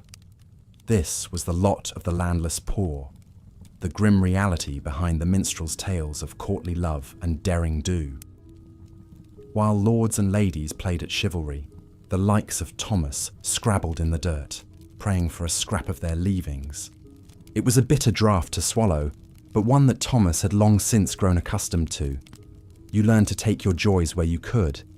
A kind word from a stranger, a bit of salted pork stretched over a week. You clung to those moments of grace like a drowning man to driftwood, praying they would be enough to see you through. And so, as the sun reached its zenith, Thomas set about his daily ritual of survival, begging a crust here, hauling a load there, always with one eye on the horizon for trouble. It was a precarious dance, one where a single misstep could mean the difference between a full belly and an empty grave. But dance it he would, for as long as his weary legs could carry him. Because in a world where kings and bishops turned blind eyes to the suffering of their flock, where the very earth seemed to groan under the weight of so much misery, what else could a man do but endure? This was the lot of the homeless in medieval times, a tale of grim survival against impossible odds. It was a story seldom told in the tapestries and chronicles of the age, lost in the shadow of shining deeds and courtly intrigues. But for those like Thomas, for the countless souls huddled in doorways and hovels, it was a story etched in blood and hunger, in the ache of empty bellies and the chill of winter nights. It was a story of the forgotten, the dispossessed, the ones left to rot in the margins of a world that had no place for them. And yet, even in the depths of their despair, they endured. They clung to life with a stubborn tenacity, a refusal to let the darkness claim them. In their ragged bands and squalid camps, they found a grim sort of fellowship, a sense that they were not alone in their suffering. It was a bond forged in shared hardship, a kinship of the forgotten. And though it might not fill their bellies or mend their rags, it gave them something to cling to, a flicker of light in the gathering gloom. For in the end, what else did they have but each other? In a world that had cast them aside, left them to scrabble in the muck like beasts, they found a strange sort of solace in their shared misery. It was a cold comfort, to be sure, but one that saw them through many a bleak night. And so they endured, these lost souls of the Middle Ages. They endured through famine and plague, through the indifference of the mighty and the scorn of the comfortable.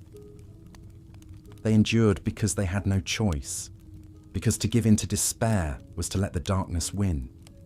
Their names might be lost to history, their struggles forgotten in the mists of time, but in their endurance, in their stubborn refusal to let the world break them, they left a legacy all their own, a testament to the indomitable spirit of the human soul, to the unquenchable spark that burns within us all.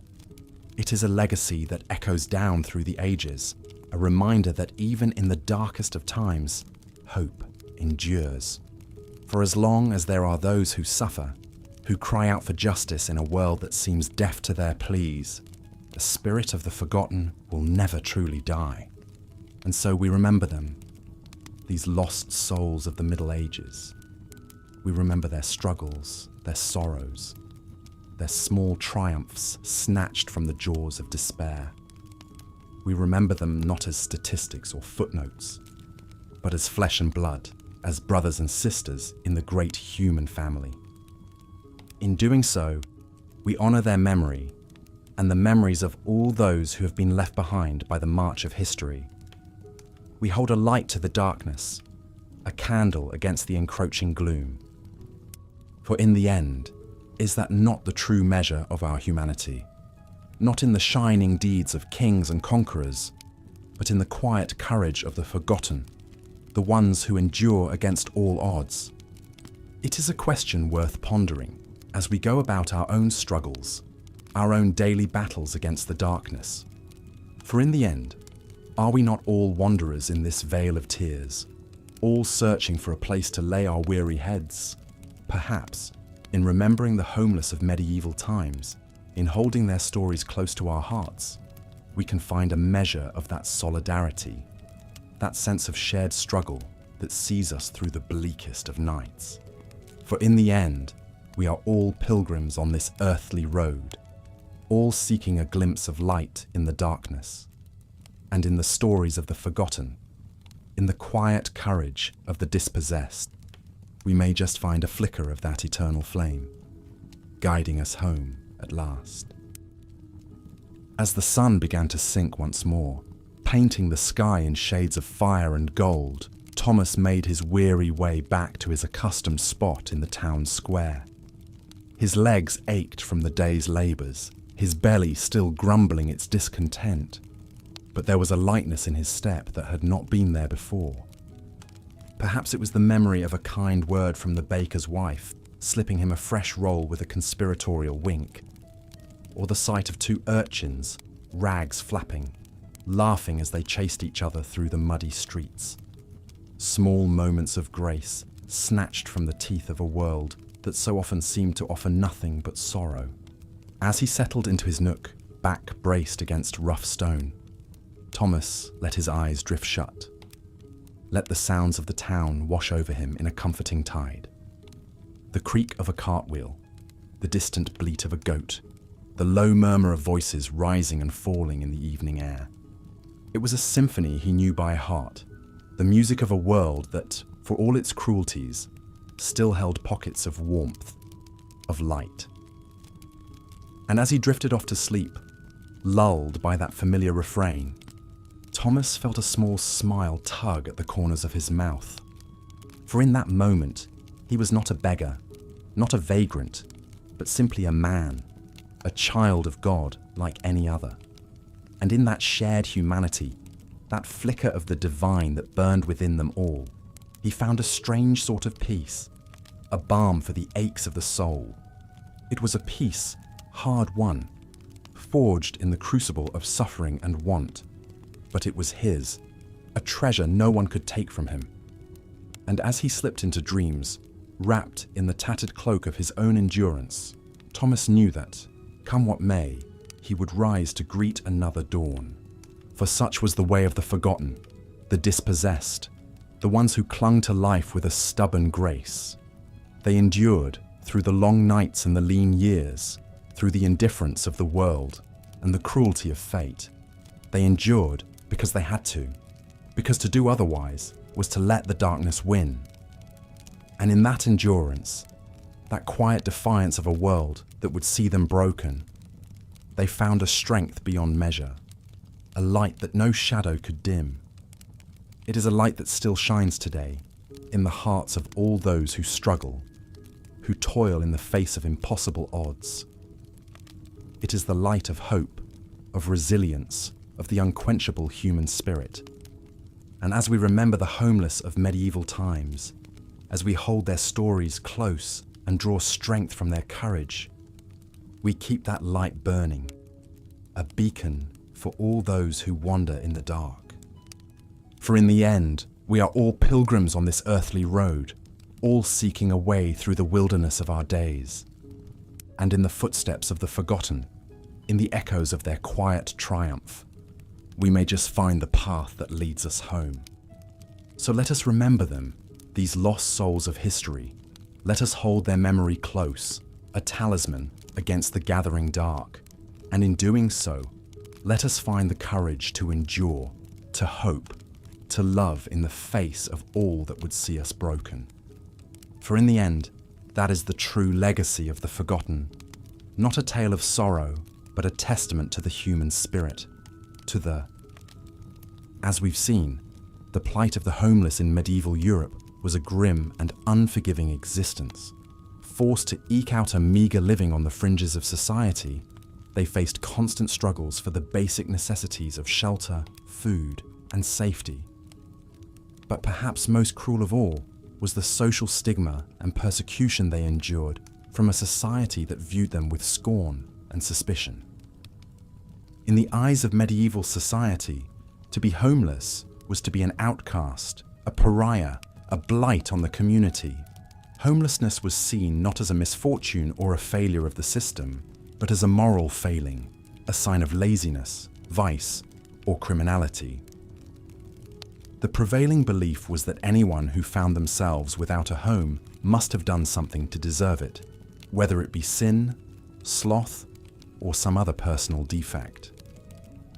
This harsh judgment was reflected in the language used to describe the homeless.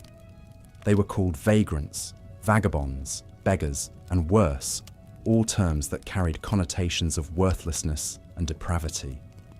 In legal statutes and official proclamations, they were often lumped together with other undesirables like lepers, prostitutes, and thieves.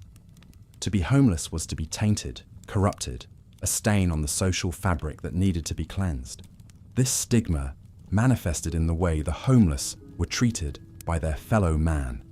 In towns and cities, they were often subjected to abuse, mockery, and physical violence. Passers-by would spit on them, hurl insults, or even pelt them with rotten food and refuse. Children would sometimes make a game of tormenting the homeless, poking them with sticks, or setting their meager possessions on fire. For the amusement of onlookers, some towns even held grotesque spectacles where homeless people were put in stocks and subjected to public humiliation and abuse.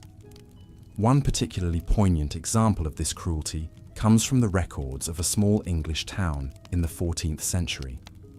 A homeless man named John Howson was caught begging on the streets and brought before the local magistrate. As punishment for his vagrancy, Howson was sentenced to a day in the stocks, where he was to be pelted with rotten produce by the good citizens of the town. For hours, Howson endured a relentless barrage of putrid fruits and vegetables hurled by jeering townspeople. Rotten tomatoes splattered across his face, mixing with the tears that streamed down his cheeks. Overripe cabbages and turnips rained down on his head, leaving him bruised and battered. By the end of the day, Howson was a broken man, his spirit crushed by the gleeful cruelty of his tormentors. But the stocks were just one form of persecution the homeless faced. In many towns, local authorities would regularly round up vagrants and forcibly expel them from the area. These homeless people, who had often lived their whole lives in the town, were given no support or resources, simply driven out and told never to return under pain of imprisonment or worse. For a 14th century homeless woman named Agnes Thatcher, this banishment was a death sentence. After being driven out of her village for vagrancy, Agnes, who was elderly and frail, had nowhere to go. With no food, shelter, or aid from the village that had been her home, she wandered the countryside for days before collapsing from hunger and exposure. Her body was found by travellers and given a pauper's burial, unmourned and forgotten by the society that had cast her out. Stories like those of John Howson and Agnes Thatcher paint a chilling picture of the casual cruelty and lack of empathy with which medieval society treated its homeless population. To be homeless in this era was to be less than human, unworthy of compassion or kindness. It was a harsh judgment that left countless souls to suffer and perish in misery. But even in the face of such relentless persecution, there were some who sought to ease the burden of the homeless, however slightly. Amidst the cruelty of the age, there were rare glimmers of charity and humanity to be found. And for some lucky few, these acts of kindness offered a thin ray of hope in the darkness. Perhaps the most significant source of aid for the medieval homeless came from religious institutions. Monasteries, convents, and other religious orders were known to take in destitute and desperate souls, offering them food, shelter, and a chance at a new life in service to God. For those homeless people who were willing and able to adopt the strict lifestyle of religious orders, these institutions could be a saving grace, a refuge from the hardships and dangers of life on the streets. Within the walls of a monastery or convent, they would be given simple food and humble lodgings, as well as a sense of structure, purpose, and community. Of course, life in a religious order was not without its hardships and sacrifices. Those who joined were expected to abide by a strict code of conduct, following the rules and routines of monastic life to the letter. They would be required to perform daily duties and chores, attend regular prayer services and religious rites, and forsake all worldly possessions and attachments. For a homeless person named Margaret, this regimented lifestyle was a welcome change from the chaos and uncertainty of life on the streets. Margaret had lost her home and family to the Black Death, and had been forced to beg and scavenge for scraps just to survive. When she stumbled upon a small convent in the countryside, starving and sick, the nuns there took her in and nursed her back to health. As she regained her strength, Margaret found herself drawn to the simple, devout life of the nuns. She began to attend their daily prayers and assist with their chores, finding solace in the rhythms of religious life. Eventually, she made the decision to join the convent as a novice, taking vows of poverty, chastity, and obedience. For Margaret, the convent became her home and the nuns her family. She found purpose and fulfillment in serving God and her fellow sisters, and was grateful for the food, shelter, and sense of belonging the religious life provided. It was a hard life, to be sure, but for a homeless woman like Margaret, it was a vast improvement over the misery and danger of the streets. But even the charity of religious orders had its limits, and not all who sought refuge there were welcomed with open arms. Many monasteries and convents, already struggling to feed and house their own members, simply did not have the resources to take in every desperate soul who came to their door. Some were forced to turn away the homeless and destitute, leaving them to fend for themselves in a hostile world. Moreover, even those homeless people who were taken in by religious orders often found themselves treated more as burdens than as equals. They were given the most menial tasks and the least comfortable accommodations, and were often subjected to harsh discipline and strict oversight. For some, the regimented life of the monastery or convent proved too restrictive, too stifling, and they chose to return to the streets, preferring the hardships of homelessness to the rigid constraints of religious life. But despite these limitations, the fact remains that for many of Europe's homeless religious institutions offered a rare glimmer of hope and humanity in an otherwise uncaring world. In a society that viewed them as outcasts and pariahs, unworthy of compassion or dignity, these orders provided a small measure of refuge and respite from the cruelties of medieval life. It was not a perfect solution, nor a complete one. The charity of religious orders could only do so much to alleviate the immense suffering of Europe's homeless population. But for those lucky few who found their way to the shelter of a monastery or convent, it could mean the difference between life and death, between misery and a chance at a new beginning.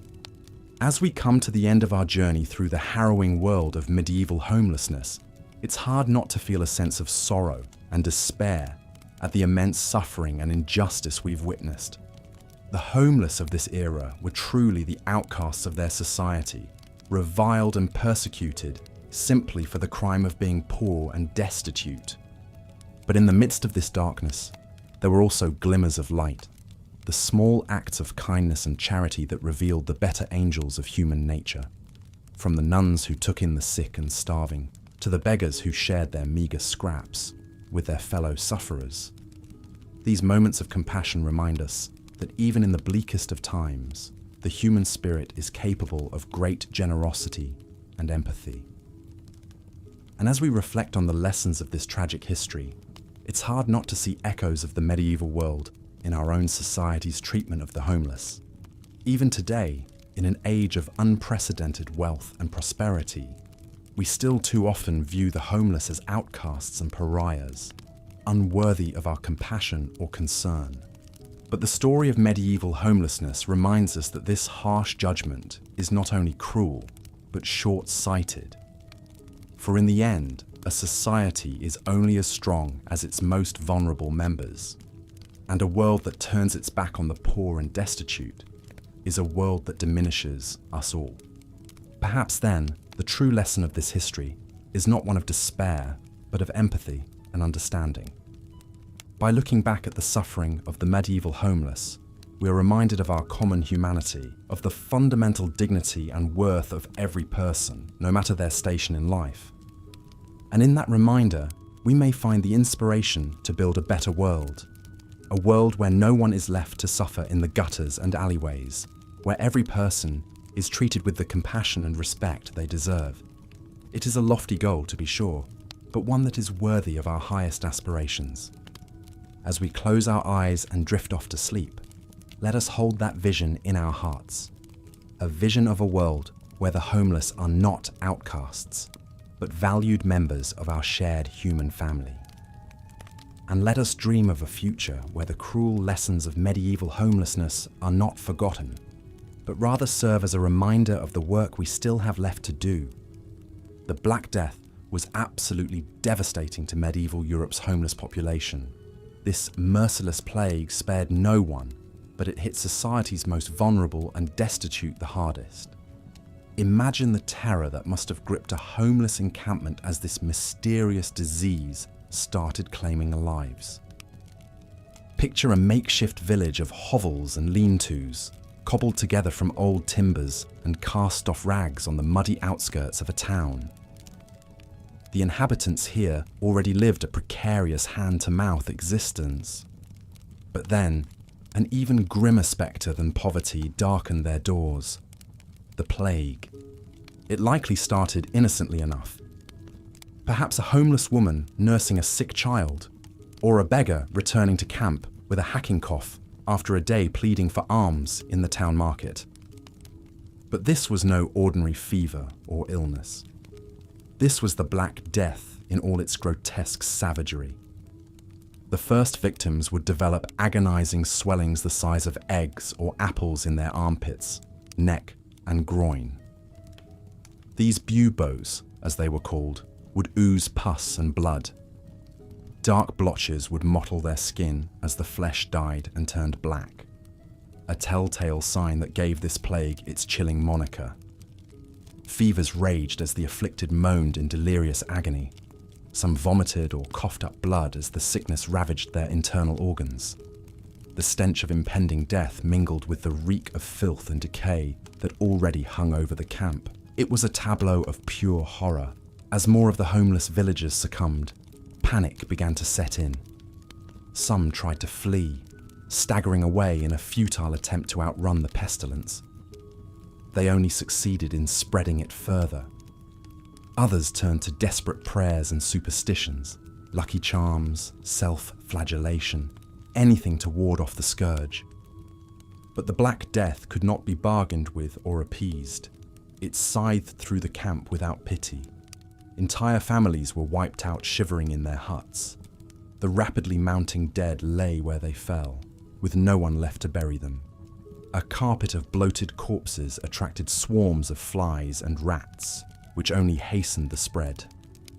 By the time the plague burned itself out, few, if any, of these homeless wretches remained alive. It was total devastation, a bleak portrait of the Black Death's all-consuming maw. Medieval chroniclers wrote of towns where the poor died as thick as cattle in a field. As horrendous as the suffering was in the general population, it was magnitudes worse for the homeless who already teetered on the razor's edge of oblivion. They lacked even the meagre comforts or resources that a peasant family might scrape together.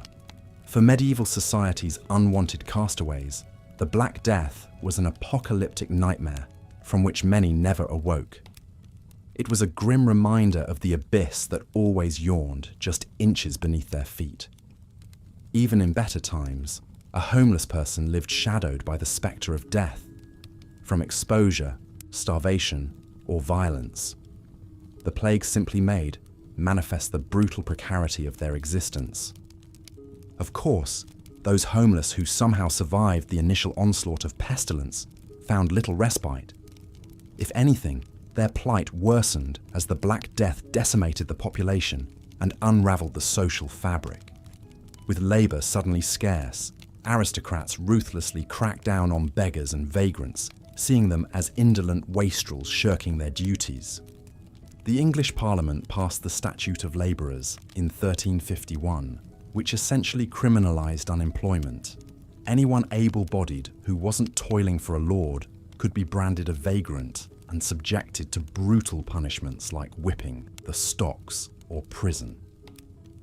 Destitute survivors of the plague discovered that where the disease had not killed them, the law now tried to. In the wake of the plague, a streak of moral panic gripped Europe. Grieving, frightened, and angry people looked for someone to blame. Sadly but predictably, society's most vulnerable and marginalised made for easy targets and scapegoats. Some priests and preachers proclaimed the plague was God's wrath against sin, particularly the sin of greed. In their sermons, they railed against the wealthy for their avarice and luxuries, but they also scolded the poor for their envy and covetousness of others' prosperity.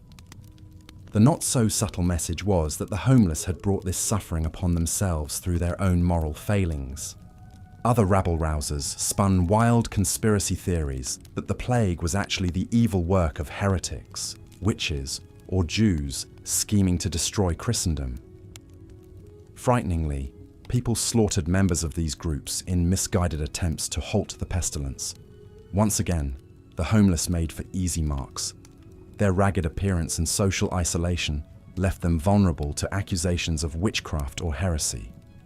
For the homeless, the Black Death was a cataclysm that decimated their ranks and then twisted the knife in the wound. It subjected the few shell-shocked survivors to even greater persecution and suffering in the plague's bleak aftermath. Their dire fate stands as a somber monument to the Black Death's power to reap not just lives, but hope and dignity as well. Sadly, the plight of homeless plague victims has faded into the footnotes of history. We will never know most of their names or stories. In their own time, few mourned or marked their passing. No memorials commemorate their suffering. But in many ways, their experience captures the starkest essence of the medieval homeless ordeal: to be snuffed out by an uncaring world and vanish without a trace. The grim saga of homelessness in the Middle Ages takes on an even bleaker pallor against the inky backdrop of the Black Death. This was a time drenched in death, when mortality was the looming abyss at the edge of every step, and no one teetered closer to that precipice than the homeless, forever pushed to the margins in life, and the first to be erased in death. In the wake of such an apocalyptic calamity, one might expect people to unite in compassion and mutual aid. But for medieval Europe's homeless, the plague only seemed to sharpen the knives of hostility and accusation levelled against them. Cries of contagion and calls for quarantine took on an even uglier timbre when directed at the unwashed masses. Despite the doomsday feel of the era, life did go on after the plague, albeit in a permanently altered form. Societies slowly knit themselves back together and commenced the long, painful process of healing and rebuilding. But this offered cold comfort to the homeless, who found themselves more isolated and despised than ever. The Black Death was, in many ways, the ultimate trial for a population already pushed to the brink of endurance. It laid bare, in the most visceral way, the sheer precarity and disposability of homeless lives in medieval times. The plague spared no one, but it reserved its cruelest ravages for those who already clung to the bottom rungs of society. Even among a benighted peasantry, the homeless stood out as icons of abjection, reviled as reservoirs of pestilence and symbols of moral decay. The Black Death burned away any pretense to the contrary, reducing homeless bodies to just more detritus to be carted off and burned in the plague pits. In the final accounting, the Black Death served as an almost biblically scaled rebuke to the idea that there was any deeper meaning or redemption to be found in the sufferings of the destitute.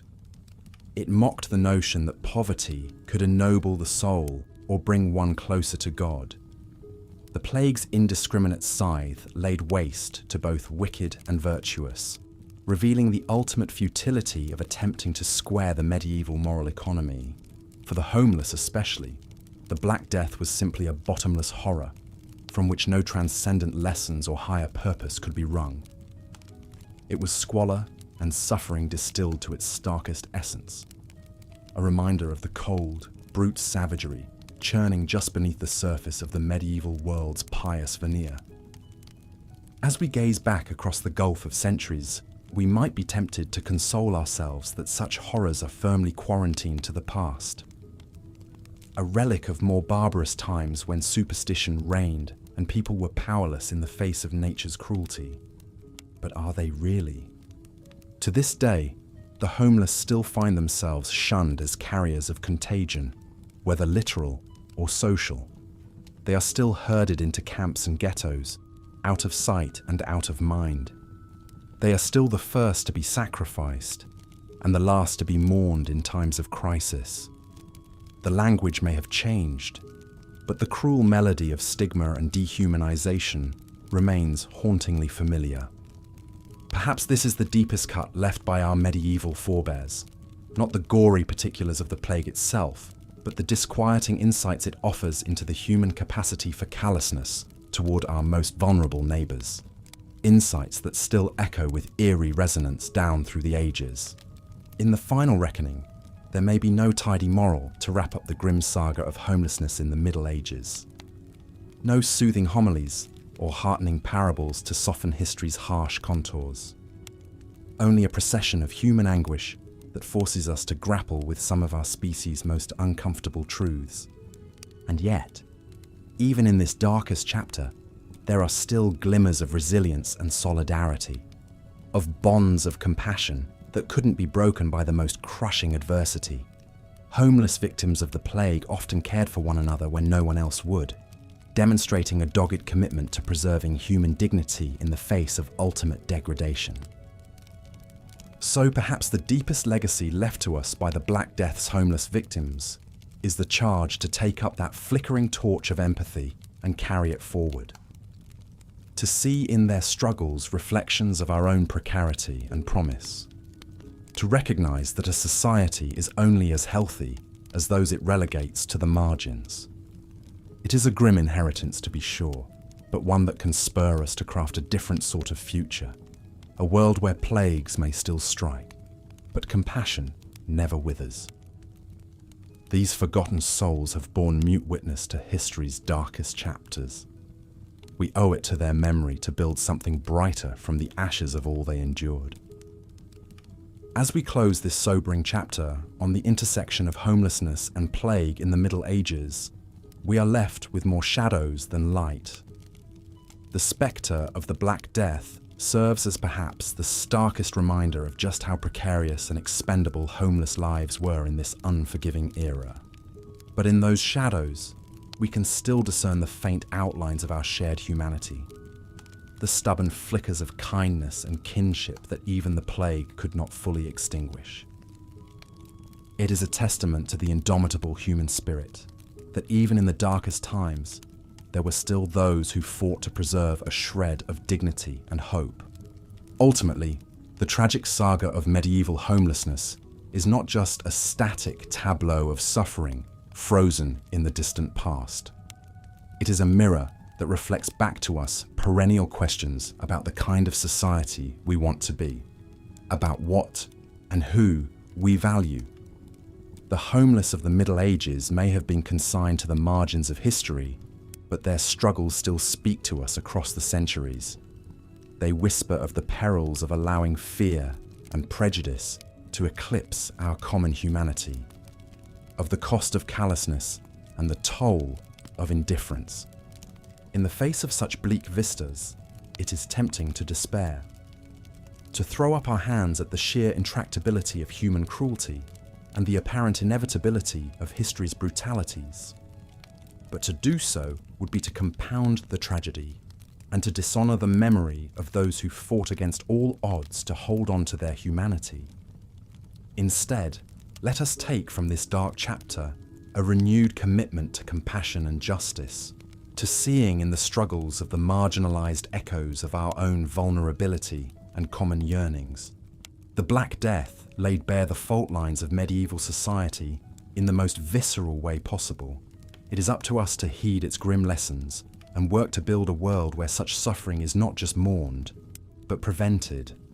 This is the charge that the homeless victims of the plague leave to us across the ages, to pick up the torch of empathy they kept alive in the darkest of times and carry it forward. To recognize that a society's true measure lies in how it treats those with the least. To remember that in the face of even the most unfathomable adversity, our capacity for compassion is the one thing we can never let wither. As we close the book on this harrowing chapter of history, let us do so not with a sense of helplessness, but with a renewed sense of purpose. The story of medieval homelessness is not just a tragedy to be lamented, but a call to action to be heeded. A reminder that the arc of history may be long, but it bends towards justice only if we have the courage and compassion to bend it ourselves. So let us take up that challenge, even as we take a moment to honor the suffering and resilience of those who came before. In their struggles, we see reflections of our own. In their persistence, we find inspiration for our own. The homeless of the Middle Ages may be gone, but their legacy endures, a testament to the indomitable human spirit and a summons to build a world worthy of it. And with that poignant charge, we draw our exploration of homelessness in medieval Europe to a close. The annals of this era may be stained with blood and tears, but they are also shot through with glimmers of hope and humanity that no plague could fully extinguish. It is up to us to nurture those embers and fan them into a brighter flame. As we embark on that noble work, we carry with us the memory of those who walked this path before us. The homeless, the hungry, the shunned, and the persecuted. Theirs is a story of almost unfathomable hardship, but also of incredible resilience. A reminder that even in the face of the most daunting odds, the human spirit endures. So let us hold that spirit close as we navigate our own uncertain times. Let us draw strength from the knowledge that others have walked darker roads before us and emerged unbowed. And let us recommit ourselves to building a world where no one is left to weather life's storms alone, unhoused and unmourned. This is the work of generations, to be sure, but it is work that we must take up with urgency and conviction. For in the end, the measure of our progress will not be in the grandeur of our monuments or the abundance of our coffers, but in the dignity and decency we accord to the least among us. That is the legacy left to us by the homeless of the Middle Ages, a call to see in their struggles our own common humanity and to let that recognition spur us to action, to build a world where compassion knows no bounds and where every person can lay claim to a place of warmth, safety, and belonging. It is a lofty vision, to be sure, but one that we must never stop reaching for. For in the end, the story of medieval homelessness is not just a chapter in a dusty history book, but a living testament to the enduring power of the human spirit and a summons to let that spirit guide us forward. And so, as we close this exploration of a distant but all too resonant past, let us do so with heavy hearts, but also with uplifted spirits. Let us mourn the suffering of those who came before, but let us also draw inspiration from their incredible resilience. And let us recommit ourselves to the hard but necessary work of building a world where such suffering is consigned to the history books once and for all. It is a charge that echoes down to us from the distant clamour of the Middle Ages, a reminder that the arc of history is long, but it bends towards justice only if we have the courage and compassion to bend it ourselves. So let us take up that charge with humility, with conviction, and with an unwavering commitment to honouring the humanity in all our neighbours, housed and unhoused alike. For in the end, that is the only tribute that truly matters. Not grand words or empty gestures, but a society that embodies the very best of the human spirit, and that ensures no one is left to walk life's road alone. It is a vision worth fighting for, and one that we must never stop working towards, in memory of those who came before, and in hope for all those yet to come. As the sun dipped below the horizon, casting long shadows across the cobblestone streets, the town of Bury St Edmunds prepared to shutter its doors for the night. Shopkeepers locked up their wares, children were ushered inside, and the scents of humble suppers wafted from the chimneys. But for one woman, there was no warm hearth or comforting meal to look forward to. Matilda huddled in a narrow alley, her back pressed against the rough stone wall of the tanner's shop. The acrid stench of urine and rotting garbage assailed her nostrils, but she was too exhausted to care. Her stomach growled painfully, having gone yet another day with nothing but a few crusts of stale bread to sustain her. Matilda pulled her threadbare shawl tighter around her shoulders, trying in vain to ward off the chilly night air. This had been her life for nearly a year now, ever since her husband succumbed to a festering wound he'd received in the fields. Without his income, meagre as it was, Matilda had been unable to pay the rent on their tiny cottage. The landlord, a cruel and avaricious man, had wasted no time in tossing her out onto the streets with nothing but the clothes on her back. At first, Matilda had sought help from her neighbours and the parish priest. But times were lean for everyone, and soon the doors began to close in her face. The priest, at least, would occasionally offer her a hunk of bread or a sip of ale, but it was never enough to fill the aching void in her belly. Desperation had driven Matilda to beg on the streets, holding out a trembling hand to passers-by in the hopes of receiving a coin or a scrap of food. But begging was a risky endeavour.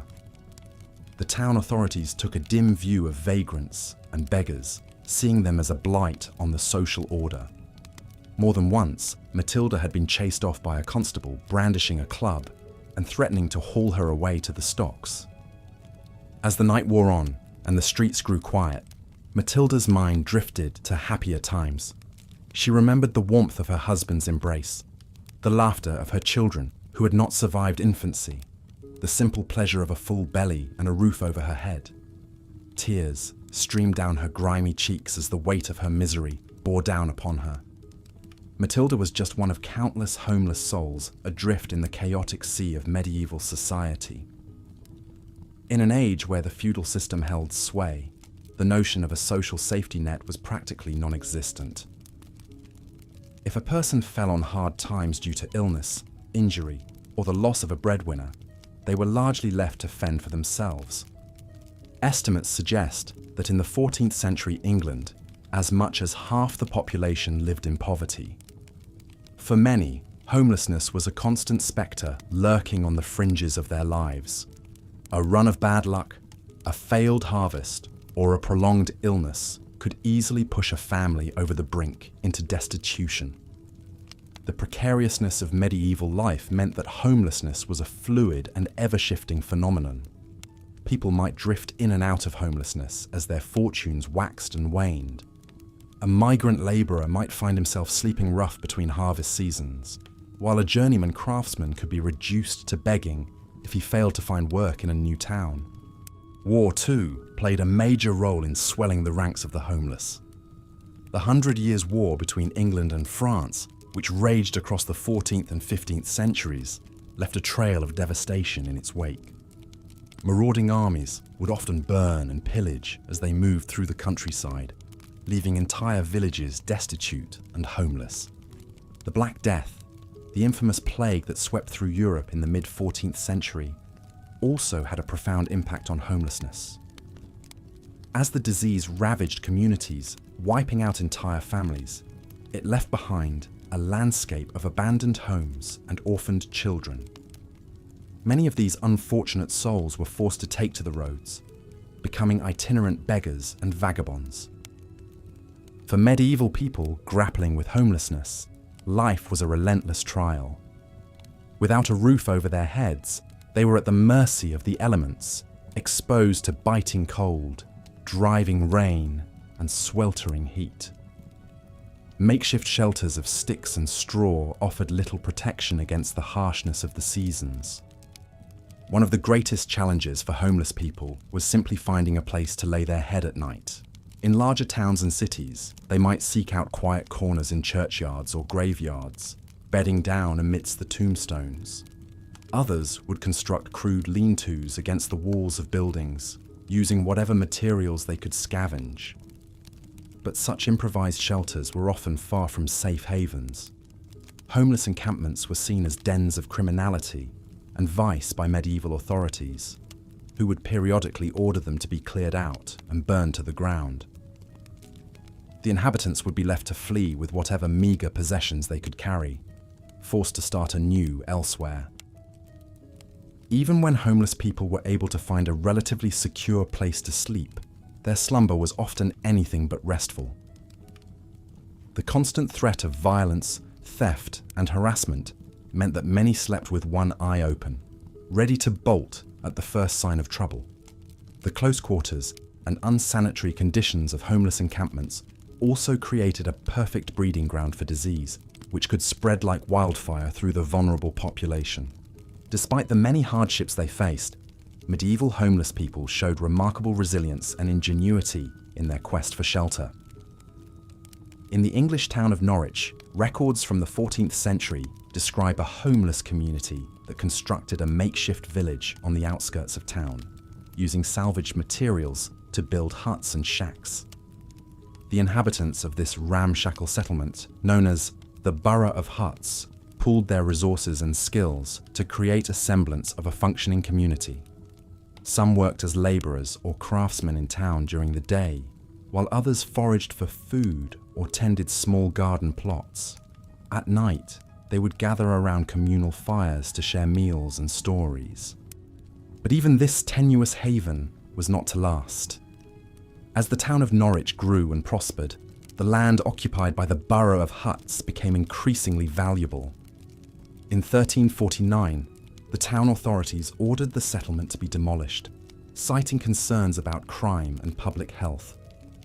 The inhabitants were once again cast adrift, left to fend for themselves in a hostile world. For Matilda and her fellow homeless people, the daily struggle for shelter was compounded by the constant gnawing of hunger. In an era where subsistence farming was the norm and food surpluses were rare, even those with a roof over their heads often teetered on the brink of starvation. For the homeless, the spectre of hunger was a constant companion. Begging was one of the few options available to homeless people seeking to fill their bellies. They would take up positions outside churches or on busy thoroughfares, holding out a hand or a bowl in supplication. Some would recite prayers or sing hymns in the hopes of eliciting sympathy and charity from passers-by. But begging was a risky and uncertain enterprise. Many towns had strict laws against vagrancy and loitering, and those caught begging could face harsh punishments. In the 14th century London, for example, beggars were required to wear special badges and were only permitted to beg in designated areas. Those found begging without permission could be whipped, pilloried, or even banished from the city. Even when begging was tolerated, the pickings were often slim. In a world where most people lived hand to mouth, there was little surplus to be had. A beggar might consider themselves lucky to receive a few scraps of stale bread or a handful of vegetables at the end of a long day of pleading. For some homeless people, scavenging and foraging offered a meagre supplement to begging. They would comb through rubbish heaps and middens, searching for bits of edible refuse or items that could be sold or bartered. In the countryside, they might gather wild plants and berries or catch small game to stave off hunger. But such subsistence strategies were fraught with danger. Eating spoiled or contaminated food could lead to serious illness or even death, while foraging in the woods or fields left one vulnerable to attack by wild animals or hostile peasants. The perils of this hand-to-mouth existence can be seen in the tragic story of Agnes Purchild, a homeless woman who lived in the English town of Wells in the early 15th century. Court records from 1421 describe how Agnes, a vagabond and mendicant, was arrested for stealing a loaf of bread from a local baker. According to the records, Agnes had been begging in the town for several days, but had received little in the way of alms. Desperate and starving, she had slipped into the bakery and made off with the loaf, only to be caught by the baker's apprentice. Despite her pleas for mercy, the court showed little sympathy for her plight. Agnes was sentenced to a public whipping and banished from the town on pain of further punishment. For homeless people like Agnes, the threat of hunger was compounded by the ever-present danger of disease. In an era where medical knowledge was rudimentary at best, even minor ailments could quickly become life-threatening if left untreated. For those living in squalid and unsanitary conditions, the risk of illness was even greater. Homeless encampments were notorious breeding grounds for disease, with close quarters and poor hygiene allowing infections to spread like wildfire. Dysentery, typhoid fever, and other gastrointestinal illnesses were common, spread by contaminated food and water. Respiratory infections like tuberculosis also took a heavy toll, aided by the damp and drafty conditions in which many homeless people lived. Perhaps the most terrifying disease of all was the Black Death, the plague that ravaged Europe in the mid-14th century. The plague struck rich and poor alike, but it was particularly devastating for homeless populations. Without access to proper care or sanitation, they were easy prey for the disease. In the French town of Tournai, records from 1349 describe a great mortality among the homeless population during the height of the plague. The town's chronicler wrote of how the streets were littered with the bodies of the dead and dying, with no one to bury them or offer them comfort in their final moments.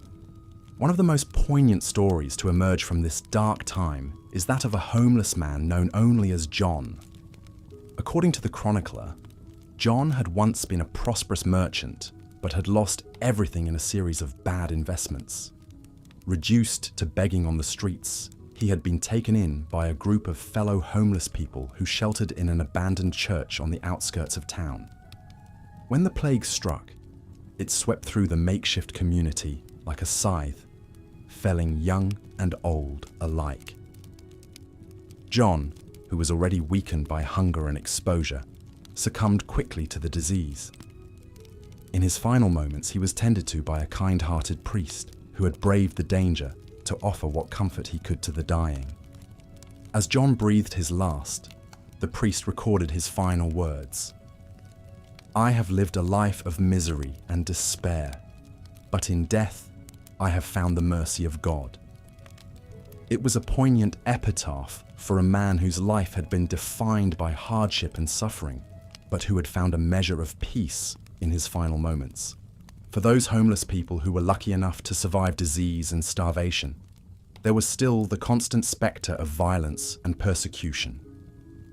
In a society where the poor were often seen as a threat to the social order, homeless people were frequent targets of abuse and exploitation. Town authorities would often round up vagrants and beggars and subject them to public humiliation and punishment. In some cases, they were put in the stocks or pillory, where they would be pelted with rotten fruit and vegetables by jeering crowds. In other cases, they were branded or mutilated as a warning to others. Even more horrific were the instances of mob violence against homeless people. In times of social unrest or economic hardship, homeless populations often became scapegoats for the frustrations and fears of the broader population. They were accused of spreading disease, committing crimes, or even practicing witchcraft. One particularly chilling example comes from the German town of Speyer in 1446. That year, a homeless man named Konrad Schmidt was accused of stealing a chalice from the local cathedral. Despite his protests of innocence, Schmidt was seized by an angry mob and dragged to the town square. There, he was subjected to a brutal and horrific punishment known as the barrel of shame. He was stripped naked and forced into a large barrel, which was then rolled through the streets as the crowd jeered and threw stones.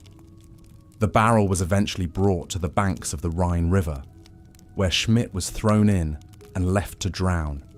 Schmidt's story is a tragic reminder of the cruelty and brutality that homeless people faced in medieval society. Without the protection of wealth or status, they were vulnerable to the whims and prejudices of those in power. Their very existence was seen as a threat to the social order, and they were treated as less than human as a result. For some homeless people, the only hope of escape from this cycle of poverty and persecution was to seek refuge in religious orders. Monasteries and convents were often seen as havens for the poor and destitute, offering food, shelter, and spiritual comfort to those in need. But even this option was not without its challenges. Many religious orders were selective in who they admitted, and homeless people often had to meet strict criteria in order to be accepted. They might be required to demonstrate their piety and devotion, or to have a sponsor who could vouch for their character. Once admitted, life in a religious order was far from easy. Monks and nuns were expected to live lives of poverty, chastity, and obedience, following a strict regimen of prayer, work, and study. For homeless people who were used to a life of freedom and autonomy, this could be a difficult adjustment. But for those who were able to adapt, religious life could offer a sense of purpose and belonging that had been lacking in their previous lives. They might find solace in the rhythms of the liturgy, or in the companionship of their fellow monks and nuns. One such person was a woman named Margaret, who lived in the English town of Norwich in the early 15th century. According to court records from the time, Margaret had been a vagrant and a beggar for much of her life, drifting from town to town in search of alms and shelter. But in 1425, Margaret's life took a dramatic turn when she was taken in by the nuns of the Carrow Abbey in Norwich. The abbey was known for its charitable works, and the nuns there had a reputation for taking in the poor and destitute. Margaret thrived in the structured environment of the abbey, finding a sense of purpose and belonging that had eluded her in her previous life. She took her vows as a nun and devoted herself to a life of prayer and service, caring for the sick and the needy in the abbey's infirmary. But even within the walls of the abbey, Margaret faced challenges and hardships. The life of a nun was not an easy one, and she had to contend with the strict hierarchy and politics of the religious order. Some of her fellow nuns resented her presence, seeing her as a burden on the community's resources. Despite these challenges, Margaret persevered, finding strength in her faith and in the support of those who believed in her. She lived out the rest of her days in the abbey, a testament to the resilience and determination of the human spirit in the face of adversity. As we reflect on the plight of homeless people in medieval times, it is easy to see parallels with the challenges faced by those experiencing homelessness today. While the specific circumstances may have changed, the underlying issues of poverty, social stigma, and lack of access to basic necessities remain all too familiar. In many ways, the story of medieval homelessness is a reminder of the enduring nature of human suffering and the ways in which society often fails those who are most vulnerable. It is a call to action, urging us to do better by those who are struggling and to work towards a world where everyone has a safe and stable place to call home. But it is also a testament to the resilience and strength of the human spirit, even in the face of unimaginable hardship. The stories of people like Matilda, Agnes, John, and Margaret remind us that even in the darkest of times, there is still hope to be found in the kindness of strangers and the power of the human will to survive. As we close this chapter on the history of medieval homelessness, let us take a moment to reflect on the lessons it has to teach us. Let us remember the suffering of those who came before us, and let us use that knowledge to build a better, more compassionate world for all. For in the end, the measure of a society is not in its wealth or its power, but in the way it treats its most vulnerable members. And in that regard, we still have much work to do. As we've seen, the scourge of disease ran rampant through the squalid encampments and hovels where medieval homeless populations clustered.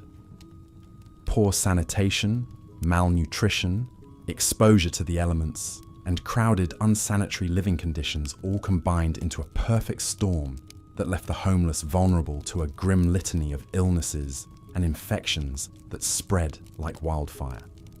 Imagine, if you will, a hovel cobbled together from cast-off planks of wood, scraps of cloth, and bundles of straw. Inside, a family of 5 huddles together for warmth, coughing and shivering, their faces gaunt and their eyes glassy with fever.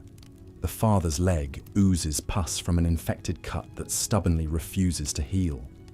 The mother cradles a listless infant, trying to coax it to nurse from her breast, but it won't feed.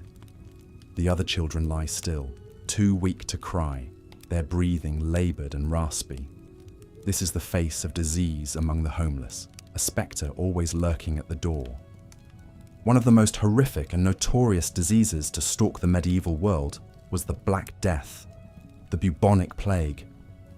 This pestilence pitilessly scythed through entire towns, leaving behind a gruesome trail of agonizing death. But even more than the general population, this dreaded disease devastated homeless communities. In the year 1348, the Black Death descended upon the English port town of Bristol. As the pestilence raged, the poorest homeless residents found themselves trapped in a nightmarish landscape of suffering and death. With cruel irony, the same societal neglect and indifference that left them destitute now sealed their doom.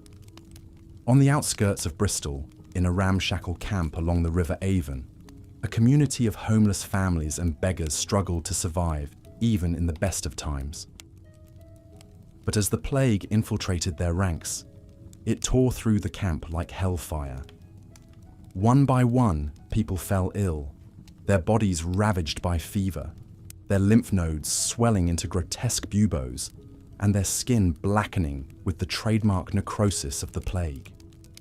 The reek of sickness and the wails of the dying filled the air. Within a week, over half the camp had succumbed. Family members were forced to drag the rapidly mounting corpses of their loved ones to a neighbouring field for unceremonious mass burial. A few tried to flee the death trap of the camp in search of aid, but they were violently driven back, pelted with rocks and shunned like lepers by the terrified townspeople. After all, in the eyes of proper society, these homeless souls were little more than human refuse. Fear trumped compassion. As the plague burned itself out, the camp lay silent, a ghost town bearing mute witness to the merciless culling of the homeless. Piles of bones and rags marked the spots where whole families met their end. The few shell-shocked survivors wandered amid the gruesome debris of lives cut short, homeless once more. This is just one chilling snapshot of how epidemics ravaged destitute populations. Beyond the infamous Black Death, waves of other contagions ceaselessly assailed the medieval homeless, including dysentery, typhus, influenza, tuberculosis, smallpox, and a host of festering skin diseases. Malnutrition and the lack of proper hygiene weakened their natural defenses, leaving them ripe targets for every plague and pestilence imaginable. In the 14th century, a virulent outbreak of St. Anthony's fire, a fungal disease contracted from eating rye bread contaminated with ergot, swept through France. This ruthless sickness caused skin to erupt in blisters, blacken and rot away while inflicting excruciating burning pain and driving sufferers to writhe in agony. Among the homeless who subsisted on begged bread scraps, St. Anthony's fire spread with particular cruelty. With no recourse to medical care, they could only pray for a swift end as the infection consumed their limbs. Even relatively minor illnesses that a person of means could recover from routinely snuffed out homeless lives. A simple cut could lead to a raging infection and ultimately claim a limb or a life without proper treatment.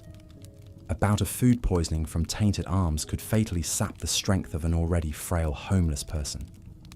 The spectre of disease loomed as a constant and implacable foe. And perhaps worst of all, the visible marks and stench of disease that clung to so many homeless people further deepened the revulsion and contempt the general population felt toward them.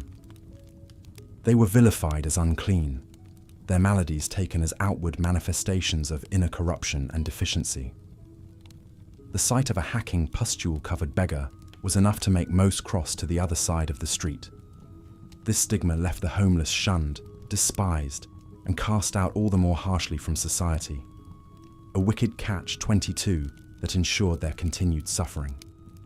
In an era of poor medical understanding, when even the privileged fell victim to the ravages of disease, the homeless were dealt the cruelest hand, bearing the brunt of every contagion that blighted the land.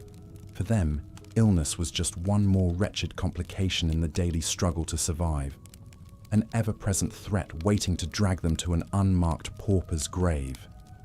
This was the ugly reality behind the prim facade of medieval society, a world where for the crime of poverty, the homeless paid with their very lives, felled by the indifferent scythe of disease. Such was the fragility and precarity of life on the medieval streets. While the spectre of disease hung heavy over the homeless, they also found themselves subjected to very human cruelties. The social stigma, scorn, and persecution heaped upon them by mainstream medieval society. The plight of the homeless was seen not as a problem to be solved with compassion, but as a moral failure and an affront to the sensibilities of decent people. The prevailing attitude in the Middle Ages cast poverty and homelessness as deserved consequences of idleness, vice, and sin. To be without hearth and home was taken as an outward sign of inner lack and deficiency. Homeless people were routinely denounced as dissolute wastrels, shiftless good-for-nothings, and threats to the moral order. This contempt and blame seeped into every aspect of how the homeless were treated. Imagine the hostile glares and disdainful curled lips that greeted their approaches. Picture the protective way a passerby might clutch their purse and hurry along when a beggar held out a pleading hand. Even children absorbed the attitudes of their elders, shouting taunts, and sometimes throwing rocks or offal at any homeless person who crossed their path. This widespread revulsion frequently boiled over into very real persecution and cruelty. It was considered a jest in some quarters to pelt vagrants with rotten vegetables and refuse. With depressing regularity, gangs of young toughs would set upon lone homeless individuals, beating them senseless for sport. The law might turn a blind eye or deem such abuse as warranted chastisement of the indolent poor. One particularly wrenching historical account from the 14th century London tells of a homeless man named John Hundredpound. As his name suggests, John was no stranger to hardship and lean times. On a chilly autumn day in 1347, John was seized by a mob, beaten until he was half dead, and bodily dragged to the stocks in the town square, where he was locked in and left on display like a caged animal. For hours, John suffered the jeers, curses, and a hail of rotten produce from the townspeople. His head hung low in shame. The ignominy of his cruel treatment was compounded by the fact that the pious John was known as a gentle soul who frequently swept the steps of the church and weeded its gardens in exchange for meagre alms, a detail which did nothing to soften the hearts of his tormentors that day. Only when the church sexton took pity and unilaterally freed John from the stocks, did the abused man escape with his life. John £100's story was far from exceptional. The belief that homeless people deserved not just scorn but active punishment was deeply entrenched. Nor was the persecution of the homeless merely the province of private citizens. It was enshrined in law and public policy as well. Harsh statutes against vagrancy and begging were a ubiquitous fact of life.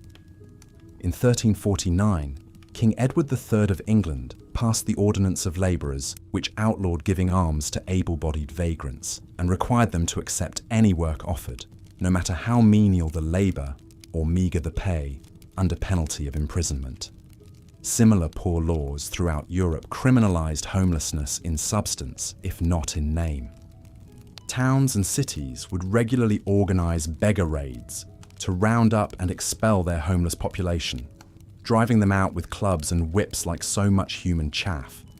In some locales, repeat offenders who dared to return could face branding, flogging, or having an ear cut off.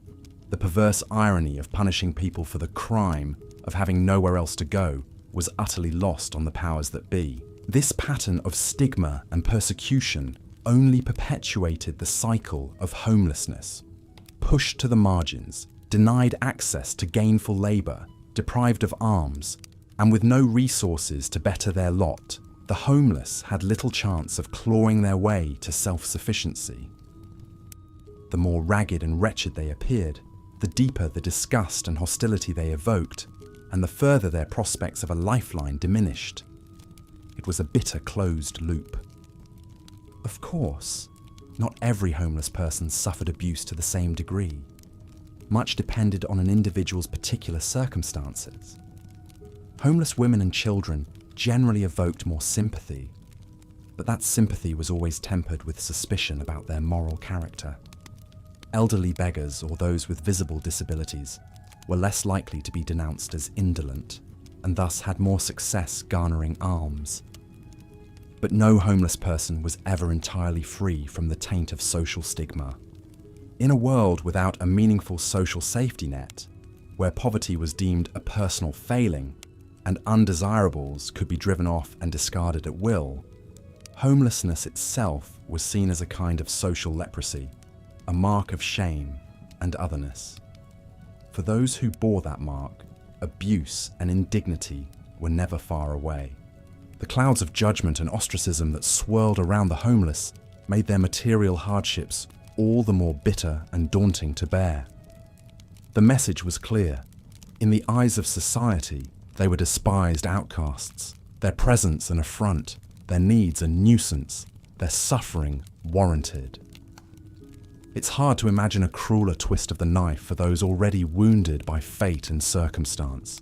But even in the face of such relentless stigma and persecution, the homeless found small ways to assert their humanity and take solace where they could. Some banded together for protection and camaraderie, forming tight-knit communities of necessity on the margins of society. Others sought escape in whatever meagre creature comforts came their way: a scrap of bread, a sip of ale, a fleeting moment of rest in the sun.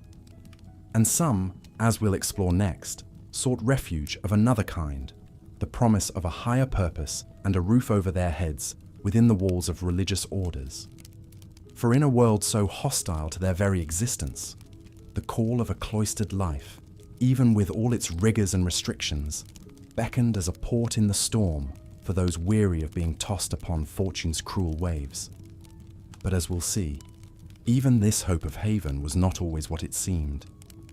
In the unremittingly harsh landscape of medieval homelessness, the prospect of finding shelter and succour within the walls of a monastery or convent could seem like a glimmering oasis, a beacon of hope for those drowning in desperation. After all, the Christian teachings that permeated medieval society extolled charity, mercy, and succour of the poor as cardinal virtues. Surely, if anywhere, the homeless could expect compassion and refuge at the door of a religious order. And indeed, for a lucky subset of the homeless, particularly those of a spiritual bent, taking holy orders offered a path off the streets and into a lifelong roof over their heads. By dedicating themselves to a life of religious service, they could trade the gnawing insecurity and privations of homelessness for the stability of the cloister. But this was far from an easy remedy available to all. Religious orders could be highly selective, often requiring evidence of literacy, a dowry, or noble birth for admittance. For male homeless persons, a monastery might demand proof they were free of debt or criminal entanglements. Female applicants to a convent were subject to stringent examination of their virtue and purity. The way was far from universally open. Imagine, though, the profound relief and gratitude of those homeless souls who, against the odds, found themselves admitted to the roles of a religious community. Picture a weather-beaten, half-starved man, his rags exchanged for the simple but sturdy robe of a monk, his belly full of plain but hearty fare from the refectory table, his head resting on an actual pillow as he drifts to sleep in his own cell for the first time in years. That is the balm of security that admission to an order offered. Of course, they would quickly learn that such security came at its own steep price. The rules and restrictions governing monastic life were ironclad and all-encompassing. Personal autonomy had to be relinquished utterly in service to the order's higher purpose. Days were ruled by a rigid schedule of prayer, work, study, and contemplation, with scarcely a moment unclaimed. The Benedictine order, for example, divided the day into a precisely regimented series of 8 canonical hours, each marked by its own particular devotional offices and labours. To rise before dawn for matins, to pray 5 times in the course of a day, to eat only at prescribed times and places, to toil in gardens and scriptoria for hours on end in between. This was the shape and substance of cloistered life. Nor was it a path for the faint of spirit. The ascetic strain in medieval Christianity, particularly acute in monastic practice, cast deprivation and mortification of the flesh as holy necessities. One might trade the involuntary hardship of the streets for the voluntary hardship of fasting, flagellation, and arduous toil. A poignant 13th century account from a Bavarian convent tells the story of Agnes, a homeless woman who, after a harrowing near-death experience with the sweating sickness, resolved to dedicate her life to God as a nun. But Agnes quickly discovered that her new vocation was no gentle refuge. The agonies of her homeless existence were replaced by the rigours and self-abnegations expected of a bride of Christ. Each night, Agnes and her sister nuns were required to rise from their straw pallets to pray for 2 hours before the matins bell even tolled. They subsisted on a meagre daily ration of coarse black bread, pottage and small beer. The skin on Agnes's knees grew thick as calluses from kneeling on the stone floor of the chapel for hours each day. Her body ached from unaccustomed toil in the convent's fields and from the lashes of the whip when she fell short of perfect obedience. Even speaking more than a few words felt foreign after years of boisterous begging. And yet, for all its hardships, the convent gave Agnes 2 precious gifts that a homeless existence never could: a sense of belonging and a higher purpose. Within those austere walls, she found the human dignity of having a place and a role. The deprivations of cloistered life, as extreme as they could be, were at least imbued with sacred meaning. A poor bargain, perhaps, but preferable to the hollow agonies of the streets. Agnes's story illustrates the bittersweet reality of the religious life for those fleeing homelessness. It was an escape, but one that came at the steep cost of nearly every personal liberty. A constrained, regimented, and ascetic existence, but an existence with structure, status, and spiritual rewards that life on the margins of society could never provide.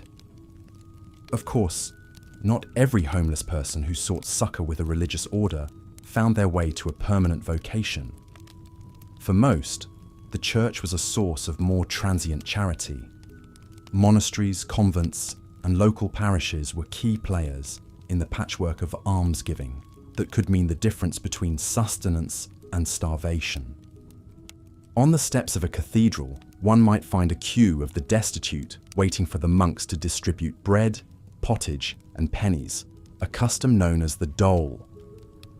During holy days and festivals, it was common for the church to sponsor feasts for the poor, laying out what meagre largesse they could spare to nourish both body and soul. For those accustomed to subsisting on the leavings of the marketplace, such outpourings of ritual generosity were a godsend, sometimes literally. Yet even these acts of charity were rarely free of moral judgment. The worthy poor, those who could demonstrate their piety, their infirmity, or their earnest efforts to find work, were given preference over those deemed idle or dissolute. Beggars who positioned themselves near churches and shrines, praying ostentatiously and invoking the saints, could play upon the piety of the faithful to garner alms. The right balance of objection and devotion was crucial. But woe betide those homeless who failed to perform the role of the humbly grateful suppliant. Any hint of entitlement or expectation could quickly sour the church's charity, nor was the bounty of the church. As we've seen, the plight of the homeless in medieval times was a grim and unforgiving existence. Shunned by society, left to fend for themselves in a world with no safety net or sympathy, they eked out a meagre living on the fringes, their lives constantly beset by hunger, cold, disease, and persecution. It's a history that's difficult to confront, but one that still echoes in our modern world. Even today, homelessness remains a tragic and persistent issue in many of our cities and towns. While we've made some progress in providing services and support, the fundamental stigma and struggle endures. The makeshift camps, the daily search for food and shelter, the vulnerability to illness and violence. These are realities that would be all too familiar to the medieval homeless. It's easy to feel disconnected from this history, to imagine it as a distant and alien world. But the truth is, the homeless of the Middle Ages were not so different from those who still live on our streets today. They were mothers and fathers, sons and daughters, each with their own story of hardship and misfortune. They were human beings, deserving of compassion and dignity, no matter their circumstances. Perhaps in learning about their struggles, we can find a renewed empathy for those who face homelessness in our own time. Perhaps we can recognize that this is not a new problem born of modern ills, but an ancient injustice that has plagued humanity for centuries. And perhaps, armed with that knowledge, we can work towards a future where no one is left without a place to call home. As we close this journey through the harrowing history of medieval homelessness, let us hold in our hearts those who suffered in centuries past, and those who continue to suffer today. Let us strive to build a world of greater compassion and care for all. And let us never forget the hard truths of the past, for they light the way forward. And so, as we drift off to sleep, let us dream of that better future. Let the soft embrace of slumber be a reprieve from the hardships of the world, just as it may have been for a homeless soul huddled in a humble medieval chapel. Rest well, dear listener, and know that in sharing this story, you've played a part in keeping their memory alive. If this tale of history has moved you, consider giving a like or even subscribing to hear more of these hushed retellings of our oft-forgotten past. But for now, simply let the calm of sleep wash over you, secure in the knowledge that you are safe, you are warm, and you are home. Good night.